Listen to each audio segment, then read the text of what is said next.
Hey, it's Cassie from Curry Honda in Chicopee. You're listening to the Bax and Nagle podcast on Rock 102. Come see us at Curry Honda for the best selection of new and pre-owned vehicles.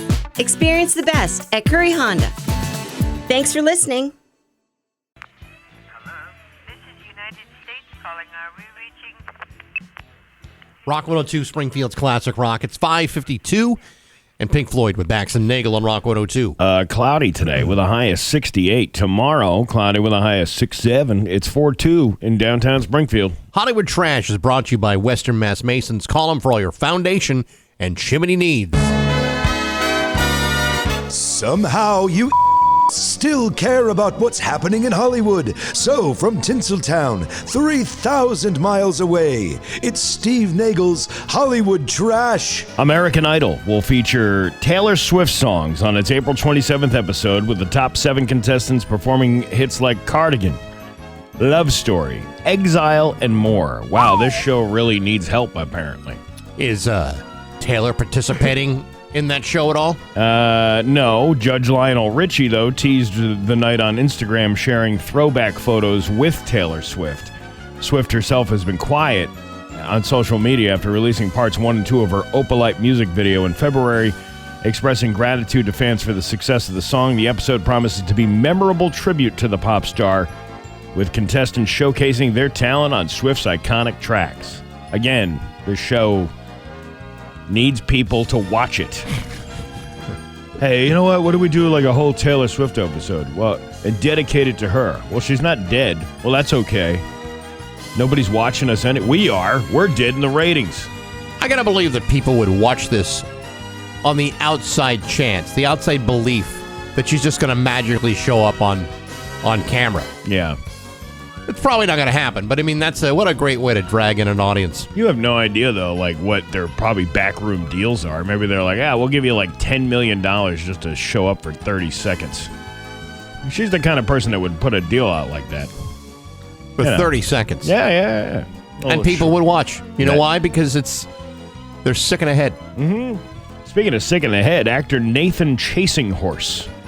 Who? Nathan Chasinghorse. He was in Dances with Wolves. He's a Native American. Yes. Yeah. I assume so. He's going to jail for sexually assaulting indigenous women and girls in Nevada. So, chasing horse. He was chasing tail. Chasing tail is what he was, the thing. I mean, like, imagine you were, like, in a movie 40 years ago. Mm-hmm. And that was the only thing that you did. And that's the thing that they're crediting you with? Well, since his IMDb is probably very limited, pretty light. Yeah. You do what you got to do. Rebel Wilson is embroiled in a legal battle with the Debs lead actress Charlotte McInnes, who is suing Wilson for defamation in Australia. McInnes alleges that Wilson damaged her reputation by claiming she was a victim of inappropriate behavior by the film's producer, Amanda Ghost. Wilson maintains that McInnes complained to her about Ghost's conduct, and Wilson, the case revolves around an incident in 2023 when Ghost shared a bath with McInnes. And Wilson claims that McInnes changed her story after Ghost offered her career opportunities. The trial is ongoing, with Wilson denying any involvement in creating websites targeting Ghost with smears. Okay. All right. Fair enough. We'll see what happens. Let's see. I don't want to do that one. Do that one. How about this one? James Gunn paid tribute to a comic book writer, Jerry Conway, who passed away at the age of 73. Conway co-created iconic characters like The Punisher, Firestorm, and Power Girl during his career at Marvel and DC. Never knew there was any of those. I had no idea. Gunn praised Conway's contributions to the industry, highlighting his work on characters like Firestorm and Punisher. Conway's impact on the comic book world was acknowledged by Marvel Studios, President Kevin Feige, who praised his ability to blend superhero with relatable human stories.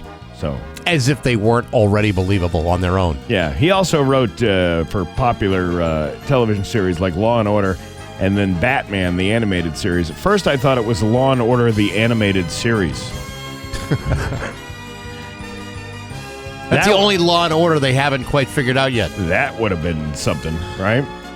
Anne Hathaway You like her, don't you? Ain't nothing wrong with that. And Dakota Johnson share an intense kiss in the trailer for the upcoming psychosexual thriller Verity.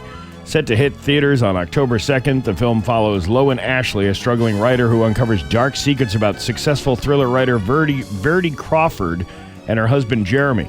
Adapted from Colleen Hoover's novel, the movie stars Anne Hathaway, Dakota Johnson, and Josh Hartnett, and has generated excitement among fans eagerly anticipating its release. Now, how long does this alleged kiss last? Is it like a long, drawn-out kiss, or is it just like a... Well, it says intense kiss. I don't know what that means. Tongue? Maybe. The swapping of saliva? Maybe. You don't know. I mean, that could be pretty intense, but I mean, yeah, is there a time limit? I mean, is it lasting like the entire episode? 30 minutes, 20 minutes, 10? I have no idea. You know what, Bax? I'm just reading what's in front of me. No, I understand that. Yeah. It just, it would be nice to have at least a little bit of context. I mean, are they kissing for just 2 seconds? Like 2 seconds of intense kissing, or is it like more than that? You know what it is? They want you to spend the $15 to go see the movie. Yeah, no, I'm not going to do that, but at least I want to have... I at least want to go in knowing what I'm in store for. The hell was that? I don't know. What was that? There was a loud bang. And a metal glunk. Galunk. Anyway. Yeah, I don't know what the deal is with this movie. Maybe we should go to the movie and then record it, and then we can put it up on TikTok and I think that's illegal. Get a lot of views. Well, people do it all the time. I still think it's illegal. Oprah Winfrey has signed a multi-year deal with Amazon to launch a twice-a-week video podcast called The Oprah Podcast. Oh, my goodness. This is exactly what I was wanting. More opportunities to spend time watching Oprah. Yeah, with millions of views per episode on her YouTube channel, Winfrey's move into video podcasting could boost Amazon creators-led podcasting efforts. Other platforms like Spotify and Apple are also expanding into video podcasts. How do people even watch this stuff anymore? Well, I watch it like regular TV. I guess. A lot of smart TVs got a YouTube app. Why not watch it that way? If it was a smart TV, it wouldn't let you watch Oprah Winfrey Bax. Actually, I don't think YouTube cares what you're watching, just as long as you're watching. What's your smart TV do? We're going to show you things like Nova and Gore Vidal. What's the dumb TV? Oprah. And some other show that nobody wants to watch. And some Jerry Springer reruns. Kim Kardashian took a quick trip to the UK with her boyfriend, Lewis Hamilton. Yeah. She must have something to say. Oh, my God, the last time I had this much Britain in me was when Ray J bucked me in my ham palace, and that sex tape you can purchase on YouPorn for $39.95. A whole palace of ham. Oh, yeah, you should have seen the scepter. Galen? I never got that down and dirty with your mother, Chris Kim, but I once put wiener gleek on the sticky bread box. Little starfish kisses in the pinch pot. What are you trying to say? What I'm trying to say is I finished off the night with a piping hot ball bag paint center. Not that you can find anywhere at some other hardware store. Probably not, no. The swatches are different. Yeah, I bet they are. Yes, they are. And that is your Hollywood trash on Rock 102. Actually, you can get that at Bone Deep Throat. Or Blows. Right, yes. And that's is your where you go. Hollywood trash on Rock 102. Their 7th home run in 5 games. They own. And now, Bax's View from the Couch. Brought to you by Rocky's Ace Hardware with Scott's 4-Step. 4 easy steps to an awesome lawn. Hey, good morning, sports fans. How the heck are you? Hey, remember about 2 weeks ago when the Philadelphia 76ers and their horrible gaggle of fans were busy chanting, "We want the Celtics," right after they got themselves into the playoffs? Oh, my God, that makes me laugh. Couple of reasons. Based upon everything you've seen so far in the first round, I would think the Celtics would be the last team you'd want to face in the playoffs. And considering that tonight, the Sixers are just 1 game away from total elimination in Boston as 11.5-point underdogs, I would assume that Sixers fans are quite possibly regretting all that wishful thinking. Let's review, shall we? Over the last 4 games, the Celtics have outscored the Sixers by an average of 14.5 points per game. And even that takes into account the game they lost. outside of what happened in Game 2, the Celtics have otherwise outscored the Sixers by slightly better than 24 points per game. In other words, the Celtics aren't just beating Philadelphia, they're pounding the living snot out of them. I mean, it's playoff action basketball. You lose tonight, it's all over and the Celtics move on. Now, if you're lucky enough to beat the Celtics tonight, if by some miracle Philadelphia can squeeze out an improbable win, if the Celtics, out of the kindness of their heart, toss the Sixers a bone and let them win Game 5 tonight, they still have 2 more chances to blow them out of the series. Now, I don't want to come off as too cocky. Overconfidence, after all, is the same miscalculation that Philadelphia had 2 weeks ago. But I would think that if you're leading a 7-game series 3-1 and you're favored by 11.5 points at home, then there's a pretty good chance you're not going to play Game 6 in Philadelphia on Thursday night. Call me crazy, call me presumptuous. I don't see the folks in Philadelphia getting the chance to say, we want the Knicks. Instead, I see them saying, let's get back on the bus.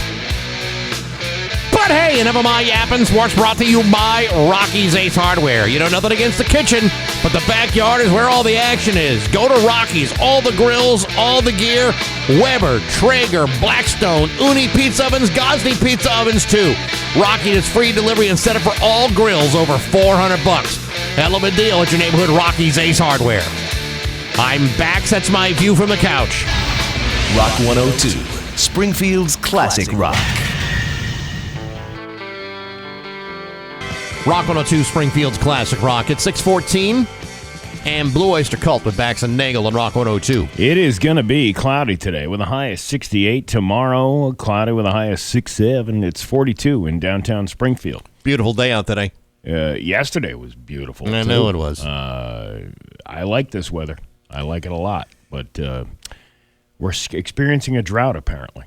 Is that true? We haven't had a good soaking rain in a while?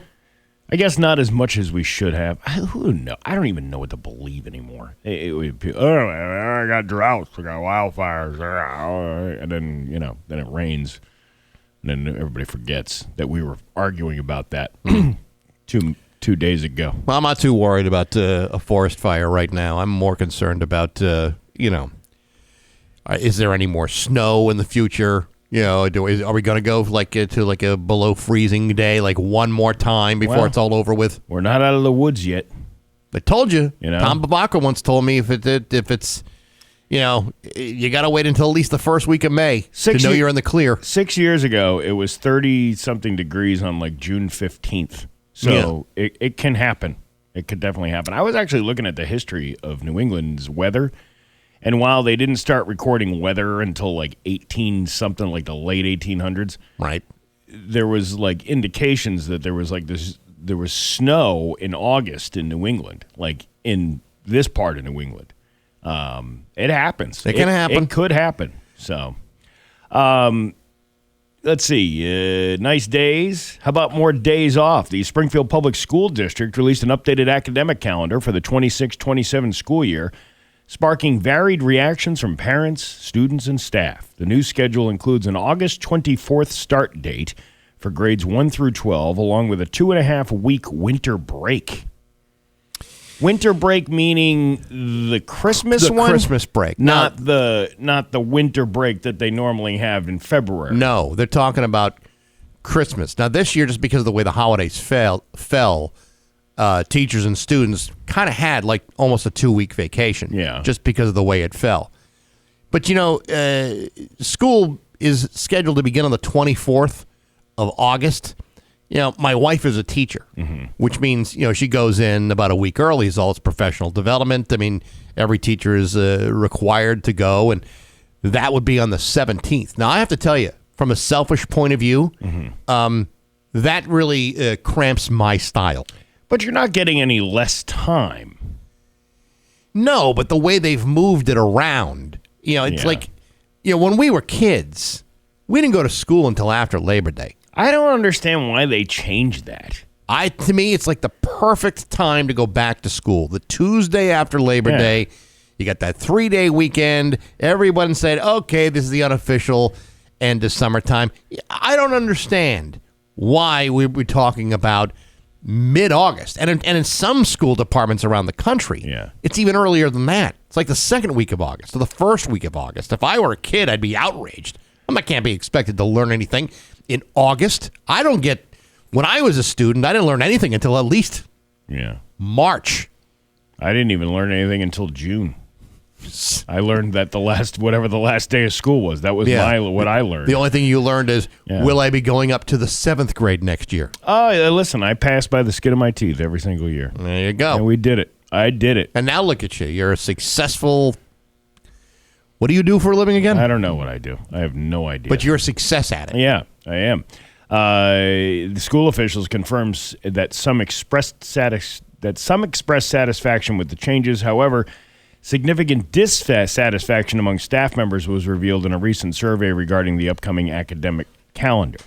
So what do you think would be the perfect schedule then? Listen, I think a start after Labor Day makes sense. A 1-week vacation at Christmas time makes sense. 10 days 10 days maybe, depending on when the holidays fall. Mm-hmm. But that's it. And then what about, but going later in the year? So you would have to go, because they'd have to extend that to make up the days. You have to have the 180 days for the kids. So the last day would be extended until like June 20-something. Well, you could also, here's an idea, why don't you scale back in the professional development days? But that's something that the teachers union worked out with. See, that's the thing. It's the unions that have worked those days out for the representation of the teachers. So that's a whole nother process. It's not like the school board can say, no more professional development days. They have to make that agreement with the union. Am I wrong about that? Well, it's kind of like a compromise between the union and the school committee. So it's not just, the union is begging for more professional development days. Okay, my wife is a teacher. My dad worked in a school system for many, many years. My dad will be the first one to tell you that professional development is really an impediment to education. Yeah. So it's like, you have the kids in school that day. That makes more sense. Well, what are school years like in other countries? Like, what is it like in Europe? Like, do they go all year long, or are they... Some countries go all year long. Yeah. But I got to tell you, having been so close to people who are in education, that nice long vacation, while it seems like a really cushy thing, they've earned it.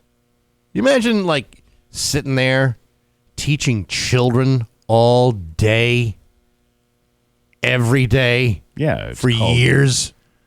Our boss does it with Pat Kelly. Yeah, but that's different. Yeah, Pat's a 50-year-old man with a 3-year-old mentality. I mean, I understand he's kind of like a toddler, and you have to treat him that way. Sometimes he stands in the corner, or has to do a show without dinner. I get that, but education is hard, man. I mean, teaching your children is no picnic. I can tell you that. Well, I get that. Who are they? So the school committee is the one that comes up with these rules? It's usually a compromise between unions and school committees when they have their collective bargaining agreements and they negotiate new contracts. So the union agreed to this then? Yes, to get certain things. See, I'd be in exchange for other things. I would be fighting with the union, going, hey, is this really an accurate representation of us? Since... we've been doing it this way for the longest time, and now you're moving the goalpost and you're changing the extension of vacation. I think I would be, as a union member, I'd be upset that nobody was representing me properly, especially if among the staff, if it's popular among the staff that you wouldn't have these extended days. It often depends on, what school system you're working for, because you're dealing with different school committees and different people who have been elected to those positions. Every community has different considerations, but different budgets. But it's like, but this didn't just happen overnight. There was obviously a process to this where somebody came up with this, and then was there a vote among the teachers with the union saying yes, we should do this? Or do they not have a voice in that process? They do have a voice. Sure they do. Yeah. But I mean, but the union represents the needs of its membership, like any other union. They're not operating independently of those. I'm not teachers. trying to argue. I'm just trying to find No, I understand. out. So I'm trying to explain that it's dependent on the community and on the school committee, and on the contract that exists in that community. Okay, but if most of the members of the teachers say they don't want this, and then the union goes, you know what, we're going to do this anyway. I mean, that happens all the time in regular representation among politicians and whatnot. So that's what I'm getting at is like who caved, in the teachers union. My dad was involved in the union for years because my dad was a pretty bright guy, and believe it or not, sometimes smarter than some of the teachers that were working at that particular Rhode Island school system. I know what you like, Rhode Island. Yeah, but anyway, I was going to bite my tongue on that. What he would say is, depending on who you are, you may agree with what is being proposed or maybe disagree with what's being proposed. And a lot of times, it depends on your age. If you're a teacher that's only got a few years left, you're worried about your pension, you're worried about your insurance, you may be fighting for something different than a teacher that's just coming out of school and maybe not value those things in the same way that someone who is older. Those are the things that teachers really do care about. The kind of the bread and butter issues of a contract. So it is difficult to get everybody in a teachers union to agree on what is the best course of action. So the union has to compromise amongst its own membership to go and negotiate on everybody's behalf. It's not that much different than any other union. Everyone's got their own set of priorities, and you may agree with how a union is representing you or may not agree. So do you think that the majority of the people that were saying, yeah, go ahead, were the senior members of this thing going, we don't care, we're going to be out of here in a couple of years anyway? It's hard to tell. It's hard to tell. Yeah. I think that most seasoned educational professionals like not having to go to school on August 17th, waiting for his kids to show up on the 24th. You know what, though? I really think it is a mentality thing because you have typically done it for so many years one certain way. Mm-hmm. It's really hard to adjust to something that's new.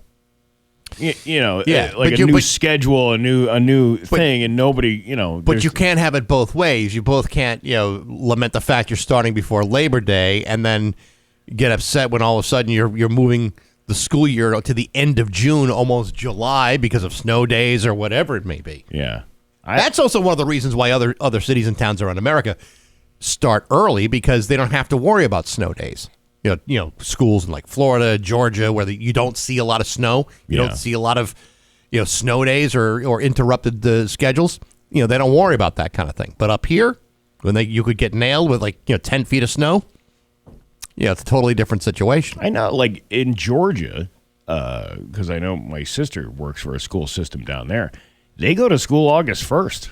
I would hate that. And they get out in May. So would you rather have more of the cooler spring months to have the summer break, the mid-break, or would you rather have going back? I would rather have more of my summer, which would mean continuing my summer vacation until September. Right, but go later. But I'm saying, like, if it ends on May 6th, then you still got the same amount of time for summer vacation. But I don't have summertime weather. Well, maybe in Florida and Georgia you do, but elsewhere, the Northeast, that would not fly. All right, well, there you go.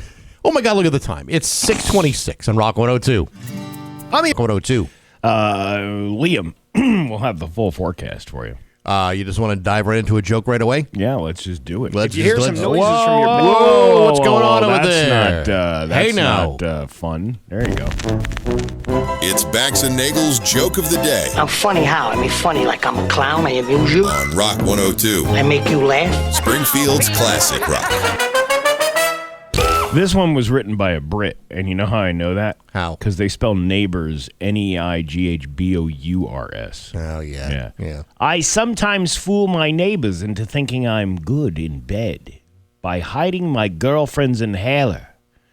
They can hear her out of breath, shouting, "Give it to me! Just give it to me!" I love a good ass. Do you see? The joke is funny because she's asthmatic, and I am not. I am withholding her inhaler, so she has a breathing attack. Yes. And that makes her short of breath. Ipso facto, making her sound like she is in the throes of passion of lovemaking with myself. When she is not. When she is not. But my neighbors don't know the wiser that I am. This is almost like a British Three's Company episode. What does condensation mean? You don't want to know. Condensation. And that is your joke of the day on Rock 102.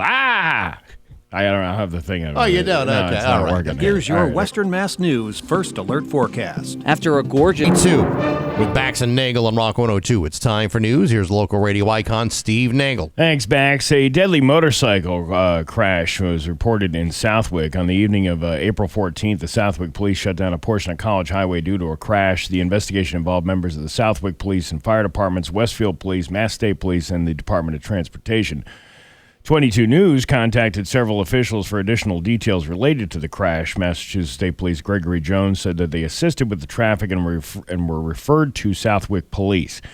A records request was submitted to Southwick Police. However, the response received on Monday stated, due to the severity of the crash, all information requests would be through the district attorney's office.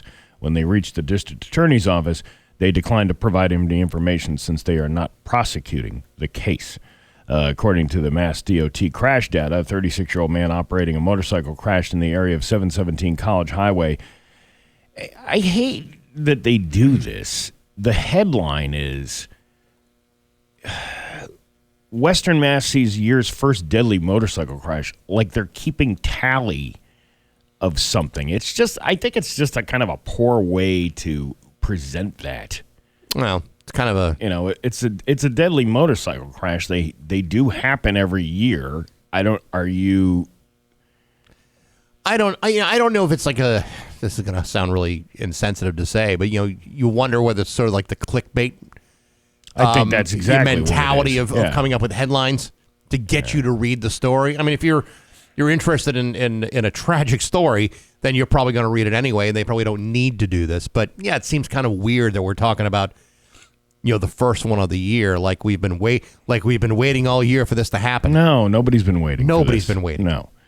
The Springfield police seized 2 illegal dirt bikes, arrested 2 riders, and issued a criminal complaint for a 3rd rider on an off-highway vehicle, otherwise known as an OHV. A dirt bike. A dirt bike detail. The illegal riding of dirt bikes and other off-highway vehicles has led to serious injuries and death to numerous riders. They are known to drive reckless. Yeah, where's your... the first death from a dirt bike. Yeah, well. They are known to drive recklessly, putting pedestrians and other vehicular traffic in danger. Officers conducted these details to deter the illegal riding of dirt bikes and other off-highway vehicles. OHVs, if you didn't know what the acronym was for that. Up until today, I didn't know. On Friday, April 24th, officers located a dirt bike, which eventually stopped on Jefferson Avenue and Chestnut Street. Police said that the 18-year-old man got off the bike and a second rider got on and rode away. Oh, like the old switcheroo. Yeah, yeah. The 18-year-old will be issued a criminal complaint. Shortly after, a dirt bike rider was observed on Chestnut Street. Officers stopped the rider on Chapin Terrace. The 17-year-old boy was arrested, and due to his age, his information and charges will not be released to the public. The following day, a dirt bike rider was caught on Pasadena Street. Little old dirt bike from Pasadena? Little old dirt bike on Pasadena. Go, Hector, go, Hector, go, Hector, go. Officers arrested 45-year-old Hector Lozada Cabrera. This is the thing that gets me. I can kind of see the 17 and 18-year-old riding the dirt bike around causing trouble. But a 45-year-old man running from the cops on a dirt bike. Does this kind of sound... And again, I don't know this individual, so it's hard for me to say this for sure. But does it sound like the kind of guy, maybe like your drunk uncle at a party, seeing the kids drive the dirt bikes and say, I'll show you how to ride a dirt bike, and he gets on the dirt bike and all of a sudden he gets arrested for driving like an idiot? It's the little low rider on Pasadena. Go, Granny, go, Granny, go, Granny, go. He's being charged with a slew of charges: unregistered motor vehicle, uninsured motor vehicle, yada, yada, yada. He'll be answering in court for that. just yada, yada, yada over the best part. I mentioned the dirt bike, didn't I? Yeah, you did. Yeah. Let's see. What is going on here in Granville? The town of Granville is auctioning off a former fire engine that served the community for nearly 40 years. Engine 2, a 1985 International KME fire truck, was in service from 1985 until it was removed from duty. You said duty. In 2024. Officials said the vehicle faithfully served the town throughout its operational life. The town is now accepting bids for the retired apparatus through an online auction platform. Wouldn't it be kind of cool to have our own personal fire truck? Well, Rock 102 had a fire truck for many years. Yeah, but that's a business. I'm talking like me with a fire truck. What do you do with a fire truck? I don't know. What do you do with any other vehicle out there? It's a talking piece. Let me give you a little bit of heads Conversation piece. A little bit of heads up, because when we had our fire truck, this goes back to the 90s. It was like a 1960s fire truck that was like bought at auction from some fire station in New Bedford. Yeah. And the problem with a fire truck, especially one from 1985, you said? Yeah. Okay. Getting parts for a 1985 fire truck is close to impossible. Yeah. Because you're going to find this hard to believe. Fire departments have kind of moved on from 1985 technology when it comes to emergency vehicles. So if you buy the fire truck and you're going to use it for your own purposes, and God forbid it breaks down, guess what happens? That fire truck is in the shop for months at a time. Why don't you just find some geek with a 3D printer and print up the parts for you? You've got an answer for everything, don't you? Even a 3D printer will look at you and say, you want me to get parts from 1985 for this piece of junk? Yeah. Why not? I don't know, man. Well, I don't see it. Municibid.com. Let's see what else they got on the. This is the $2,000 is the highest bid for the fire truck. I could do that. Municibid.com with a 9% fee for the buyer's fee. So you're paying 10% whatever you buy. So what's that? An extra $200? Yeah. $2,200. That's not a bad thing, I suppose.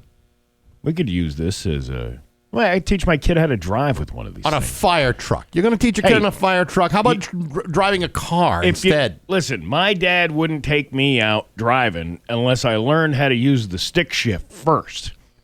And my kid's not getting her license until she learns how to drive this fire truck down the street. All right, I can understand if you're going to teach your kid how to drive a stick. Yeah. But is your 16-year-old kid really going to have that much need to drive like a double clutch? No. All right. Actually, it would be very douchey. And frankly, you know what? Speaking of which, these guys, and I see, there's two of them. There's one near my house, and I see another one in the Westfield area. Mm-hmm. These people who drive these old cruisers looking like they're like they're still active police in what do they call it? Interceptors? Yeah, right. Come on. Are you really that into it that you got to get the Crown Vic and keep the lights on it and the thing? There are some people that are that into it, yes. Or the Ford that used to be a state police vehicle that is now that you obviously picked up at auction. Some dudes are really into impersonating a police officer. No, they're not, because they don't have, there's no labels on the car. It's just, there's one guy, he's got a black and white. It's a black hood with the white door. It almost looks like a Holyoke police cruiser, like an old one. It wouldn't cost you a whole hell of a lot to get one of those magnetized stickers that you could put on the side of your car that makes everyone believe you are, in fact, a cop. I believe that is illegal to do. It's barely legal. Oh, I like when I have my cars barely legal. That's right. Yeah. It just seems kind of douchey to be driving around like that. You know what? I knew a guy that bought a hearse and drove around in a hearse. Yeah. And, which is kind of, on the outskirts of douchiness. You know where he went over the top? By having the Batman insignia painted on the sides of a hearse. What does that even mean? It means I am a douchebag. That's not even a Batmobile-ish looking thing. I know that, and you know that, but he thought he was the biggest badass in town. If you really want, you wanted to make it more realistic, throw the Quincy M.E. sticker on the side of it. Put a picture of Jack Klugman right on the side. We get Shrink Mobile to wrap it for us. Jack Klugman all over the side of your car. That's less douchey than trying to convince everybody that Batman's driving a hearse in your neighborhood. That's what I'm getting at. I've seen a hearse. You know who's got a hearse is Spartan Muffler down in West Springfield, Memorial Avenue. Yeah. They got it, and the license plate says, "You're next." I saw my very first commercial Cybertruck yesterday. Ooh, commercial? Yes. They got logos all over the damn thing. Oh, wait a minute. Is it the Realty one in East Longmeadow? Because I've seen that one before. There's a Realty company in East Longmeadow. I think so. Who's got the... Yeah. Yeah. Using the Cybertruck as a commercial vehicle. You should never drive a car nicer than your clients. Yes, that's right. Yeah. So I'm good on him. I'm doing so good in life that I got a Cybertruck that I got logoed up. Those things are so obnoxious. They just seem like they're oversized. It doesn't seem like, it's very Mad Max looking. Yep. But it's really not as durable as it might look. It's not exactly something you take off-road or do a lot of hauling with. Well, you're not going to set up like a trailer hitch to the back of it and move appliances from one house to an apartment. I was watching the video where they were doing a hill climb with a Cybertruck and a Chevy, like an old Chevy, and the Chevy beat it every single time. So the Cybertruck could only get like 3/4 of the way up the hill before it just rolled back down. Right. And meanwhile, the Chevy truck from the 80s went boom right over the top. Yeah. I guess there's not a lot of people doing off-roading if you're in a Cybertruck. Probably anyway. not at that price point, no. No. Well, it's kind of like, the SUVs, while they have all-wheel drive, that's more for like traction in bad weather as it is for driving the Australian Outback with your but no one's your Hyundai. No one's sitting there going, I'm not going to buy a Cybertruck because of its towing capacity. I got to move it. Yeah. I gotta move a trailer. Yeah. A whole big giant fifth wheel off my Cybertruck. Hey, you guys, it's not a guy. See, I have a pickup truck where people are like, hey, can you help me move a couch on the weekend? Yeah, you're not going to get that guy. Yeah. How about, you got a Cybertruck? Can you help me move 6 cases of Massengill this weekend? That's what I use to... It's like the armor all for the Cybertruck is Massengill. Yes. Smells vinegary and but it does give it a nice little shine to it. It sure does. Yeah, it does. Hey, look at the time. It's your Pioneer Valley forecast today is going to be cloudy with a high of 68. It's 44 right now in downtown Springfield. I'm Steve Nagle, and that's the news on Rock 102. Ah, yeah. Rock 102, Springfield's Classic Rock. It's 6:52 in Bad Company with Bax and Nagle on Rock 102. It's going to be a mix of sun and clouds today with a high of 68. It's 44 right now in downtown Springfield. This week in Baxy's musical podcast, my guest is Greg Norton, formerly of the band Husker Du. His new band, Ultra Bomb, is about to release their third album, Bridges That We Burn, this Friday. It's a band that not only involves Greg Norton, but also Ryan Smith from Soul Asylum and Derek O'Brien from Social Distortion. It is a great, great record, and Greg is a really cool guy. This is the second time he's been on the podcast. You can hear that interview on Apple Podcasts, Spotify, YouTube, and on the app. Brought to you by Metro Chrysler, Dodge, Jeep, and Ram at Chicopee and Rock 102, Springfield's Classic Rock. I have a bunch of really good ones coming up in the next couple of weeks. Really good ones. I believe you. Yeah, no, I didn't. pretty jacked up. I mean, and usually you're lying about it, but you've actually been pretty good about it. Today, I am not lying. If I were lying, you'd be able to tell because I'd be crossing my fingers and looking up into the sky and not looking at you directly.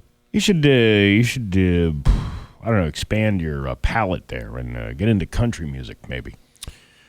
I've interviewed a few. Actually, I have. Come to think of it, yeah. And I've also done some rockabilly artists. Not too much difference between rockabilly and old country. What about orchestral maneuvers in the dark? If one of those guys was available, I would talk to him. What about I don't know. Breathe. The guys from Breathe. Breathe? Yeah. The Hands to Heaven song from 1989. If they were available, sure, what the heck. All right. Well, I'm just saying. I mean, how can I say yes to some and no to others? I don't know. I don't know how you do that. You know what I mean? Yeah. I mean, there's some you'd say, really? You talked to that guy? Yes, I talked to that guy, and he wound up being a great interview. Well, I'm looking forward to what you got cooking up there. Yep, in the got next couple of weeks. some really good ones. Police are investigating a Louisiana restaurant after officers discovered a deer believed to be roadkill stored in a freezer alongside items intended for customers. I saw this story last week. Yeah. The Pineville Police Department said the investigation began after officers learned of a viral social media post showing individuals skinning an animal behind a local restaurant. On April 21st, officers were dispatched to the 2900 block of Cottingham Expressway after receiving a report that a restaurant employee had been skinning a dead animal. When they arrived, officers found evidence suggesting the animal was a deer, which was believed to have been collected after being found dead along the roadside. This is exactly what Marty complains that I do. Right. I don't take... It's mischaracterized, what I was saying. If you hit one, then you immediately, you call the local authorities. Right. And they come out and they tag the deer for you, and you can take it home if you want to. And I've seen people do that before. Yeah, but I'm not picking up a deer that has been sitting there for days upon days. Yeah, because that stuff tends to rot pretty quick. Cutting off the mold like it's blue cheese. Like, that's not how that works. During the investigation, officers discovered the deer carcass stored in a freezer alongside other food items intended for customers at the restaurant. I always do like my chicken fingers a little gamey. Actually, I prefer mine to be a little fresher than that. What do you have special tonight? We have General Doe's. I mean, So's. Right. General So's. Not a dough. General Doe's, yeah. And what? They began the investigation they discovered the deer carcass. What they're saying, according to KALB, the incident happened at China Queen, and the restaurant posted this on its door. We apologize for the recent incident. The item involved was never intended to be served to customers, but it was improperly stored. It has been fully cleaned and sanitized. We are cooperating with the health authorities and have corrected our procedures to ensure this does not happen again. Thank you for your understanding. See, I think for me, the problematic part was that it was stored next to food that they were serving customers in that restaurant. So you have you pick up some roadkill, and let's say you weren't the guy that hit the animal. Yeah. You don't know how long or how fresh that kill may have been. You also don't know what kind of diseases may have been, with that animal. So maybe a separate refrigerated unit makes sense, not necessarily near the stuff that you're going to serve actual customers and charge them for it. Yeah. I guess that's where I get a little bit of an issue. Meanwhile, RFK Jr. chimed in and he went, China Queen is in Pineville, Louisiana is my favorite restaurant. Their raccoon penis appetizer is to die for. The raccoon penis appetizer and the deer nuts special that are put inside the lo mein. It's very healthy for you. It's 6:57 a Rock 101. Day for the brew. And now, Bax's View from the Couch. Brought to you by Rocky's Ace Hardware with Scott's 4-Step. 4 easy steps to an awesome lawn. Hey, good morning, sports fans. How the heck are you? Hey, before anyone loses their mind, I would like to acknowledge that, yes, I am fully aware that the Boston Red Sox are currently on a 3-game winning streak, and I am aware this happens to be the first 3-game winning streak for the Red Sox this season. Yesterday, as you may know, the Red Sox beat Toronto in a 5-run shutout thanks to a great outing by left-hander Ranger Suarez, who without only one hit and a single walk in 8 innings of work. Now, I know some of you are saying, Baxie, the Red Sox have outscored Baltimore and Toronto 27-4 over the last 3 games. Maybe gutting the entire coaching staff wasn't such a bad idea after all. To which I would say, keep your pants on, because they'll be back to losing games in no time. Sure, I suppose we could all use a little blind optimism in our lives from time to time, but this should not be one of those moments. This should be a time for concern, for questions, for cautious inquiry. For example, do you realize that on Saturday night, just as Alex Cora and his staff were being abruptly escorted from their hotel in Baltimore, they were taken away in a rented van, a van which, according to pictures that have shown on the internet, was rented from a company called Coaches for Hire. Ironic? Perhaps. Oddly disrespectful? Most certainly, especially since the company logo was so visible to its passengers. But these are not the things that lead to a sudden 3-game winning streak. To me, firing Alex Cora and his staff is like trying to nurse a gaping head wound by taking off your shoes. There's also an old saying that you can't make meatloaf out of horse crap, which is exactly the sort of roster the team gave Alex Cora and his staff to work with, and yet somehow having the 3rd worst record in the American League was all his fault. So pay no attention to this current 3-game winning streak. It's a temporary condition that's far more incidental than intentional. There's plenty of mediocrity baseball on its way, and it's probably just around the corner faster than you think. But hey, enough of my yapping. Sports brought to you by Rocky's Ace Hardware. The Eagle battery-powered push mower, rider mower, power washer, string trimmer, or blower, they all run on the same battery. With the Ego Power Plus Savings Event at Rocky's, you're going to get Ego Outdoor Power for less. Get a great deal at your neighborhood Rocky's Ace Hardware. I'm Bax. That's my view from the couch. Rock 102, Springfield's classic rock. Rock 102, Springfield's classic rock. It's 7:12 and Aerosmith with Bax and Nagle on Rock 102. From the Route 10 Tire listener line, how often do you guys play Janie's Got a Gun? Feels like every day. Please take away her gun. Listen, it's not a matter of taking away a gun. Janie has a constitutional right to own that gun. And, who are we to deny her constitutional rights? Did Janie go through the 5-day waiting period? Of course she did. Are you sure about that? She's got an FID card and everything. How do you know?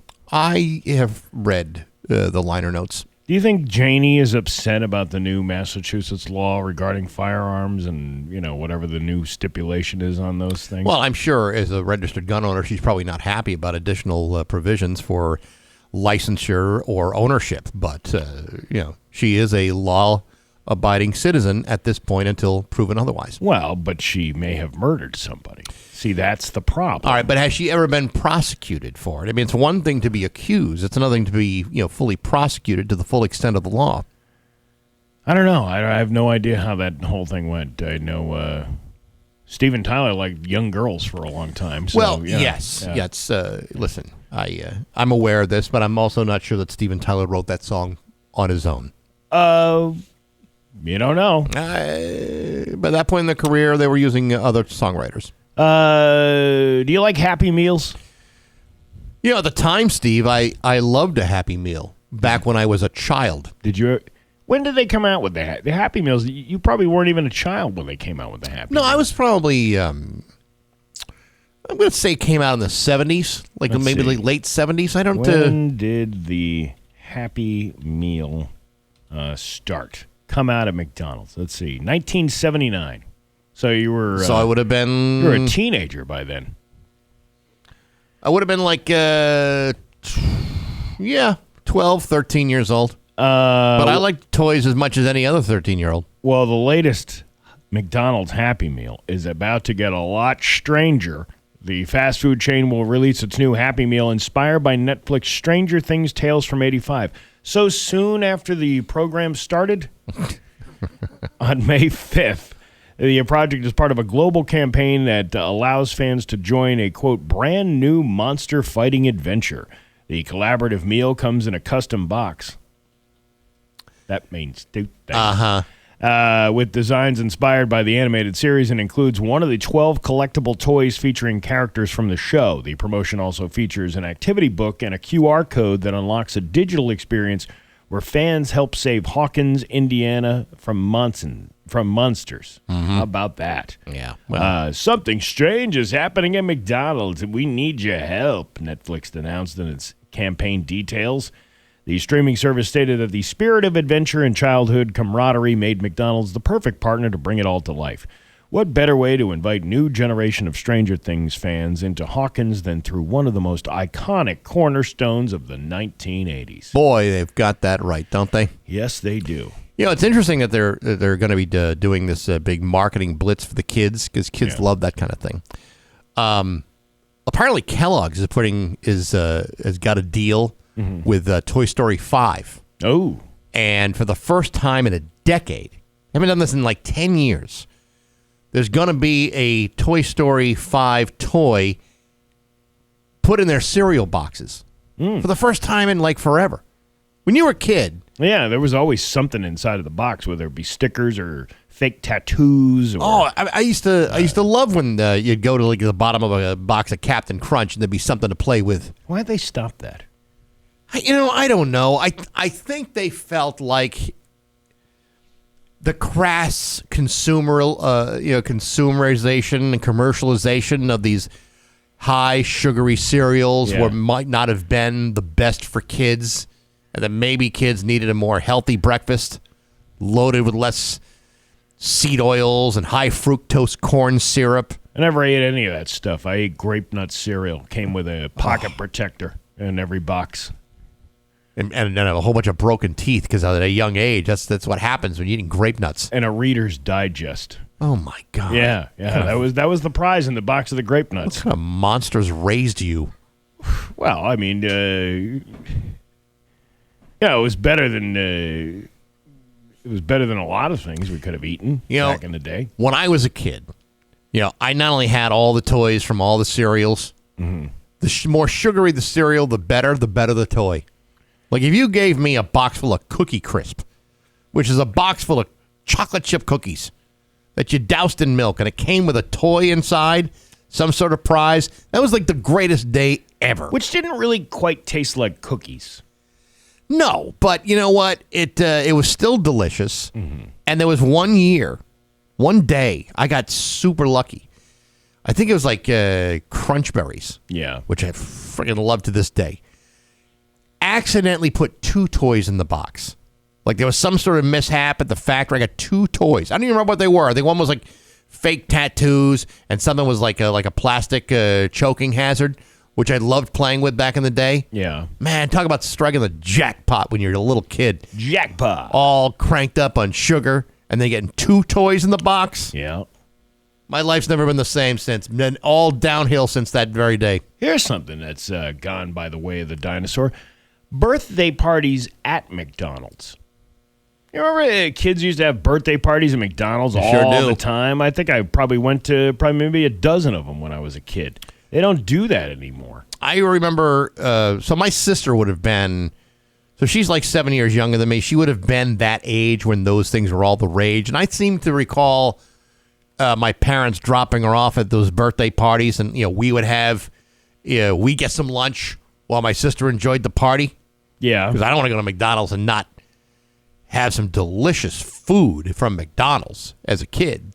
So, I remember those parties. I don't know why they stopped.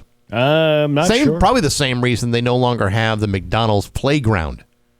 The Playscape thing. The Playscape thing. Well, I think we talked about this a couple of months ago where they redesigned a lot of these McDonald's, and now they're all like, they're not identifiable anymore, other than the golden arches that might be outside. Yeah, once you're on the inside, it's totally different. But the basic footprint of the building no longer has that McDonald's look with the brown roof shingles on it and the one-story thing. Now they're like these tall, square buildings, and it was because when they decide to close the McDonald's, they can easily sell that property to somebody else and somebody else can come in there and put whatever restaurant they want in there. You know what else I don't like about the new?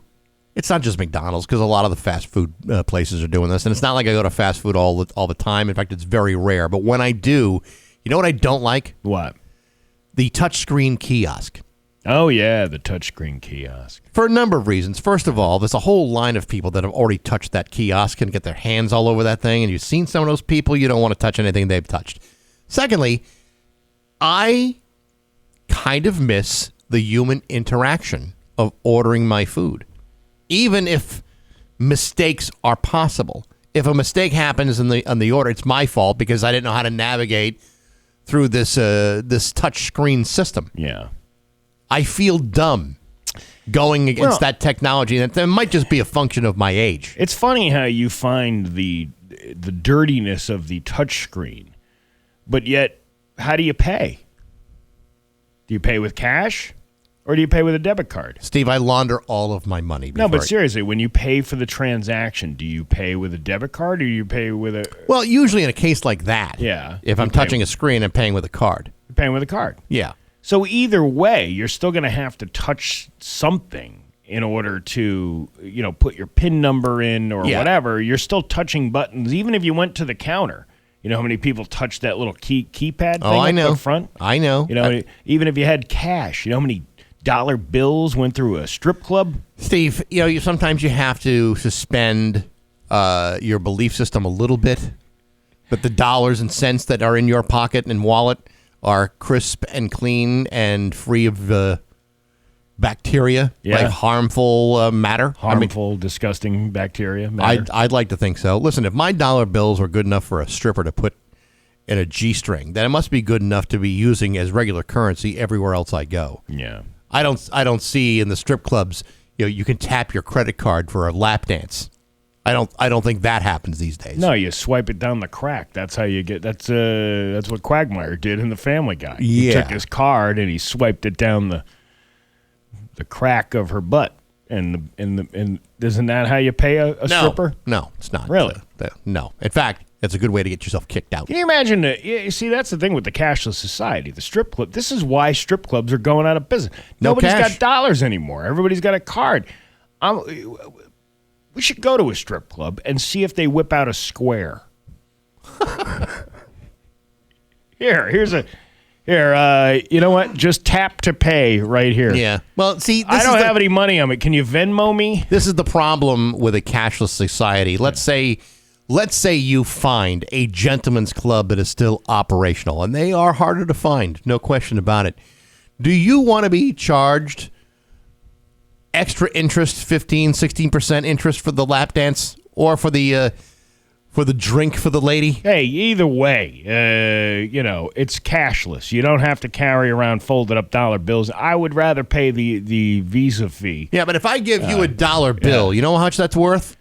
$1. It's worth $1. If I give you a credit card and I'm going to pay you $1, you know what that's worth? $1.50 or so. Whatever the percentage exactly. is. But still. It's an outrage. It's an outrage, but that's just the way of the world. You don't have to touch cash. She doesn't have to get dirty from the money. It all goes right into her Venmo account. Oh, you got Venmo? No, I have Cash App. Oh, you have poor man's Venmo. Oh, I'm sorry. You don't use any online banking service whatsoever or transfer service? Get out of here. Do you trade Bitcoin? Do you trade Bitcoin? No. No? No, I don't. It's 724 with Bax and Nagle on Rock 102. The Rock 102 app. 727 with Bax and Nagle on Rock 102. Liam, we'll have the full forecast for you. Rock 102's got your hookup with half-off hops. Get $50 gift cards to 6 of the area's best craft breweries. Great Awakening, Arc Point, Connecticut Valley, Soul Syndicate, Dudleytown, and Progression. Just $25. That is half off. And we've done the math and checked the work twice. They're on sale now at the Shop 30 store at rock102.com. Trust us, they're going fast, and they will be gone before you know it. So do it today. Half off hops from Rock 102, Springfield's classic rock. Somebody sent this on the Route 10 Tire listener line from the Newhouse Wildlife Rescue. I'm not sure where that's from, but it's a Facebook post. Remember our beaver that came in with infected wounds on its back? It was in rough shape in someone's backyard a month ago. It's pretty common for young beavers to fight with other beavers as they disperse to leave their families to find new territories of their own. These wounds often get infected as beavers are constantly swimming in dirty water. A dirty, wet beaver. Nobody wants that. No, that's going to be something to think about. We treated the wounds and infection. Luckily, this beaver bounced back nicely. And when it was finally feeling better, it was anxious to get out of its enclosure. Mm-hmm. We released the beaver back in Andover, near a body of water within a mile of where it was found. As per Massachusetts law, as relocating is illegal. The fur hasn't completely grown back yet, but enough of it is there to keep it warm over the spring and summer months. So now you got a nice, warm, dry beaver. A North Shore beaver. A North Shore beaver. Oh, my God. You wouldn't believe the experience I just had. This guy picked me up off the side of the road, licked my wounds, and then released me back into the wild. I'll tell you what. There's nothing I like better than a North Shore three-way beaver. You know what would be good right now? What? 9 Tito's. 9 Tito's at the waterfall or what is it? At the waterfront. Waterfront Tavern. Right. Yeah. You never know. The wet beaver back in business. Oh, it's 7:29. Oh my God! Look at the time. With Bax and Nagle on Rock 102. Here's your Western Mass News First Alert forecast. After a gorgeous day yesterday, we have another cool but bright start today. Temperatures rise quickly, topping off between 68 and 74 this afternoon, and we're mostly sunny for the first half of the day with more clouds in the afternoon. Tonight we're partly cloudy and cool with lows falling to between 36 and 42. And tomorrow, sun and clouds in the morning, highs between 66 and 72. Then it's mostly cloudy for the afternoon, periods of rain late tomorrow night and into Thursday morning. With your Western Mass News First Alert forecast, I'm meteorologist Liam Murphy. You can score with Leah Toyota all month long. And when you do that, you can go see General Manager Riley Campbell over at Leah Toyota of Wilbraham. Him and his staff are going to get you the vehicle you want at the price you need. They've just announced their annual buyback program. You can trade and get paid with Leah Toyota. Leah needs to replenish that used car inventory and is ready to pay you top dollar for the vehicle. Car, trucks, SUVs, any make, any model. Stop in for your free 10-minute appraisal. And, of course, they're offering additional incentives all month on over 1,600 new and pre-owned vehicles, low lease payments, zero-down lease options, low financing rates, and bonus cash. Plus, all remaining 2025 models are clearance price. 2 years, 25,000 miles of complimentary maintenance with every new Toyota, only at Leah Toyota. There's a moment right before someone walks into your home. They pause at the door. It's subtle, but it matters. What they see, what they feel, what they expect next. And you feel it too. If that slider door sticks, if it's dated, if it doesn't quite match the home you've built, it bothers you. At Bennett & Sons, they don't just replace doors. They redefine how your home is experienced. And they're not some big company with pushy salespeople. They're a trusted local team who does things right the first time. Search Bennett & Sons. We know windows and doors. You've been thinking about a change, not because you hate what you do, but because you know you're capable of more. More growth, more impact, more control over what you earn and where your career goes. We're the Springfield Rocks Media Group, and here we help local businesses grow, for real. Not by selling random products, but by guiding them through the chaos of today's advertising world. As a media advisor, you become their partner. You help them get more customers, the thing every business owner wakes up worrying about. You learn how modern advertising actually works. You build long-term relationships that matter, and you get rewarded for the value you create. Your base salary ranges from $40,000 to $70,000 based on experience plus commissions, with clear opportunity to increase your earnings as you grow. If you want a role where your effort shows up in your paycheck and your ideas actually change outcomes for real people, this is that kind of career. The Springfield Rocks Media Group. A new chapter starts here. Learn more at rock102.com. An equal opportunity employer. 7:32 with Bax and Nagle on Rock 102. It's time for news brought to you by Aquapump, an expert in all water supply systems from the well to the pump and into the house. Here's local radio icon Steve Nagle. Oh, my God. Look who just walked in the door. My goodness. Marty Caproti on a Tuesday morning. Yeah, what's up, fellas? What brings you here today? Big week. Yeah. Chicken parm, so I had to come here and plug the show. Yeah, when chicken parm is the headliner. Yeah. You know. Hey, for $20, chicken parm, it's just the dinner alone. Yeah, I felt bad. I felt bad last week. Why? Because I got a last-minute call to go to Rhode Island and do a show. Favorite place. Yes, Nagle's favorite place. And so I wasn't there. So this week I definitely will be there. It'll be fun. Also came in because I wanted to thank Steve and everyone else who came out Saturday to Prime. It was awesome. There you go. A lot of good listeners, a lot of fun times. He was telling us yesterday it was a pretty nice place. Yeah, Prime Vineyards is awesome. I was also talking about you're trying to one-up the barbecue guy with the smoker story. I was talking to him about BT's barbecue in Sturbridge and how good they have a Casey Masterpiece smoker, I guess. Mm-hmm. And he was like, I got a Myra mixer. Because I have a Myra mixer. Yeah, that's a sweatshop mixer. You just sweatshop smoker, if you ask me. So Steve immediately just launches into making fun of me for the rest of the evening. Well, this smoker's got a sunroof. Yeah. And then I was showing him, like, when I was in Texas, when I was in Austin, we went to this place called Terry Black's Barbecue, which is unbelievable. And I was showing pictures of all the barbecue that... Not impressed at all. This guy, you can't do that to a guy they're very competitive. Yeah, with each other, I guess you so. know? Yeah, and they're very like, that's not. That would be like going to a surgeon and then showing him your scar. To show you how impressed. Look, you think that's something? Look at what I got right here. Big bad fat scar right there. Appendix right there. 1978. You know what just happened to me too? That reminded me of that was when I was putting air in my tire to run in here to be on this in the studio. My neighbor Jerome comes out and he goes, "Hey man," he goes, "I was just watching Netflix. I was watching the Kevin Hart thing on stand up on Netflix and this and that." And I was immediately like, "Oh, most of that's BS. It's a lot of crap." I'm like, the girl Caitlin Plouffe was very funny. Some is Sadiq there, but a lot of it's for TV and this and that. I was like very dismissive of it, and then I realized I'm no different than the barbecue guy when I was trying to talk barbecue to him. You did exactly to him as the barbecue guy did to you. Pretty much, yeah. You ever see this sweet Casey Masterpiece smoker? He's like, I got a Myron mixer. I don't need no Casey Masterpiece. Oh, you're a comedian? I'll tell you what. I love the material of Carlos Mencia. Did I ever tell you about that? That guy's so original. I worked with Carlos. He was very, very funny. The only time that guy lightened up... Because he did your entire act the following night. The only time that the barbecue guy lightened up is when we handed him the $25 for the double plate of barbecue. Thank you so much. I'm like, where was your personality when you were arguing smokers back in the bar area? Yeah.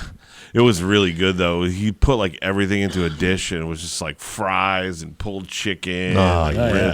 We just... stuffed all that down. It was good times. It was very good, yeah. So this week, though, I'm excited because Chicken Parm's back, and that's a damn good meal. For it's $20, man. You can't beat it. Where else can you go? You guys were talking about fast food and having to use the kiosk and this and that. I think a value meal now from like a Big Mac value meal from McDonald's is probably like $14, $15. Hard to imagine that's a value, but that compared to everybody else, it is. Yeah. We had a group of kids that were 18 that came out last time. Remember the Dungeons and Dragons kids? Oh, yeah. And I was like, hey, man, I'm glad you guys came out. They're like, we didn't know if there was a drink minimum. I'm like, no, there's no catch to it. It's just $20. They're like, we're going to tell all our friends. And I was like, we're going to have a whole Dungeons and Dragons group here. It's going to be amazing. Yeah. Well, I was when the Hawkman was coming up, I was a little afraid it was kind of be like the Family Guy when Peter opened the restaurant and Joe and his wheelchair buddies all kept coming to the restaurant and he didn't want that stereotype of being a handicapped restaurant. To which Joe and all his friends showed up with all his wheelchair friends and they formed a transformer to break into the restaurant. Well, we don't have to worry about that because we're fully handicapped. You're totally accessible. Accessible. You can't say handicapped now. That's the thing. Do you guys want to do news? Yeah, sure. What do you got, Steve? Well, Hadley, man, is facing charges after hundreds of animals were seized earlier this year. Melissa Sipple, spokesperson for the Northwestern DA's office, said Patrick Weistroffe has been arraigned on 21 felony counts of animal cruelty and 7 misdemeanor counts of unlawful possession of wildlife. In January, the MSPCA seized 317 animals of various species from Chloe's Ark Animal Sanctuary, owned by Weisstraffer. Now, Chloe's Ark, was that the one from the Bible? Yeah, that was Chloe, and then who were the other people It was the Aldi's version. Yeah, right. After the removal, they were brought to facilities to undergo exams to determine any medical needs and assess their body condition for nutritional needs. Assess, Steve. I'm pretty sure this says asses right here. No, maybe, but it's assess. Those animals included goats, cows, sheep, pigs, cats, rats, elephants, as sure as you were born. Love is of all was a unicorn. Yeah, there was no unicorn. That was the tragedy. Oh. Unicorn didn't survive. Domestic birds, including cockatiels, parrots, parakeets, doves, pigeons, robins, 3 French eagles, hens, turtle doves, and a partridge in a pear tree. Rabbits, wildlife that are illegal to keep as pets in Massachusetts. They didn't specify on that. They probably found out about it when the doves cried. Oh. What does that sound like? Something about being demanding. Take, if you will, a picture of you and I engaged in a kiss. Sweat of your body covers me. Can you, see, I'm doing it by myself. I know, because I'm typing like a fool over here trying to get it out there. I just know the part where it goes, this is what it sounds like when doves cry. Bing, bing, bing, bing. Yeah, there you go. Hey, it's 70s at 7, not the 80s at 8. Yeah, you're right. What's going on? Switching decades here. No, what are you talking about? Keep playing that. Yeah, this is... Prince was a genius. Yes, he was. Was he really, though? Yes, he was. Yeah, no, he kind of was. Yeah. Yeah. Do you know his name was Prince? I know. I just found that out. Yes. Yeah. Did you know Madonna's first name is Madonna? Yes. No, it's not. Yes, it is. It was Maria. Ooh, picture of you and I engaged in a kiss. The sweat of your body covers me. Can you, my darling, can you picture this in the courtyard? An ocean of violets in bloom. Animals strike curious poses. Maybe the hate between me and you. How can you just leave me standing? Ding, ding, ding. Alone in a world that's so cold. So cold. Maybe I'm just too demanding. Maybe I'm just like my father, too bold. Maybe I'm just like my mother. She's never satisfied. Why do we scream at each other? This is what it sounds like when doves cry. Meow, meow, meow, meow.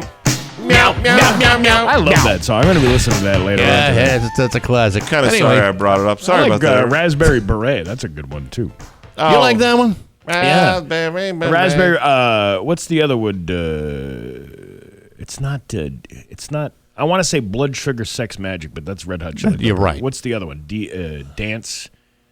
I know what you're talking Dance about. Music Sex All Night. That's a great song by Prince. Sure. That was when he was with the Power Station or whatever. Yeah. How about that? Yes. Well, Yes, maybe we can yes. get into all of Prince's musical library at some point later on today. We'll sing all 4 sides of Party Like It's 1999. Spring Fishing Day in Connecticut was one for the record books. Woo! Rich Courtright reeled in a state record-breaking rainbow trout on Saturday, according to Connecticut Fish and Wildlife Division of the Department of Energy and Environmental Protection.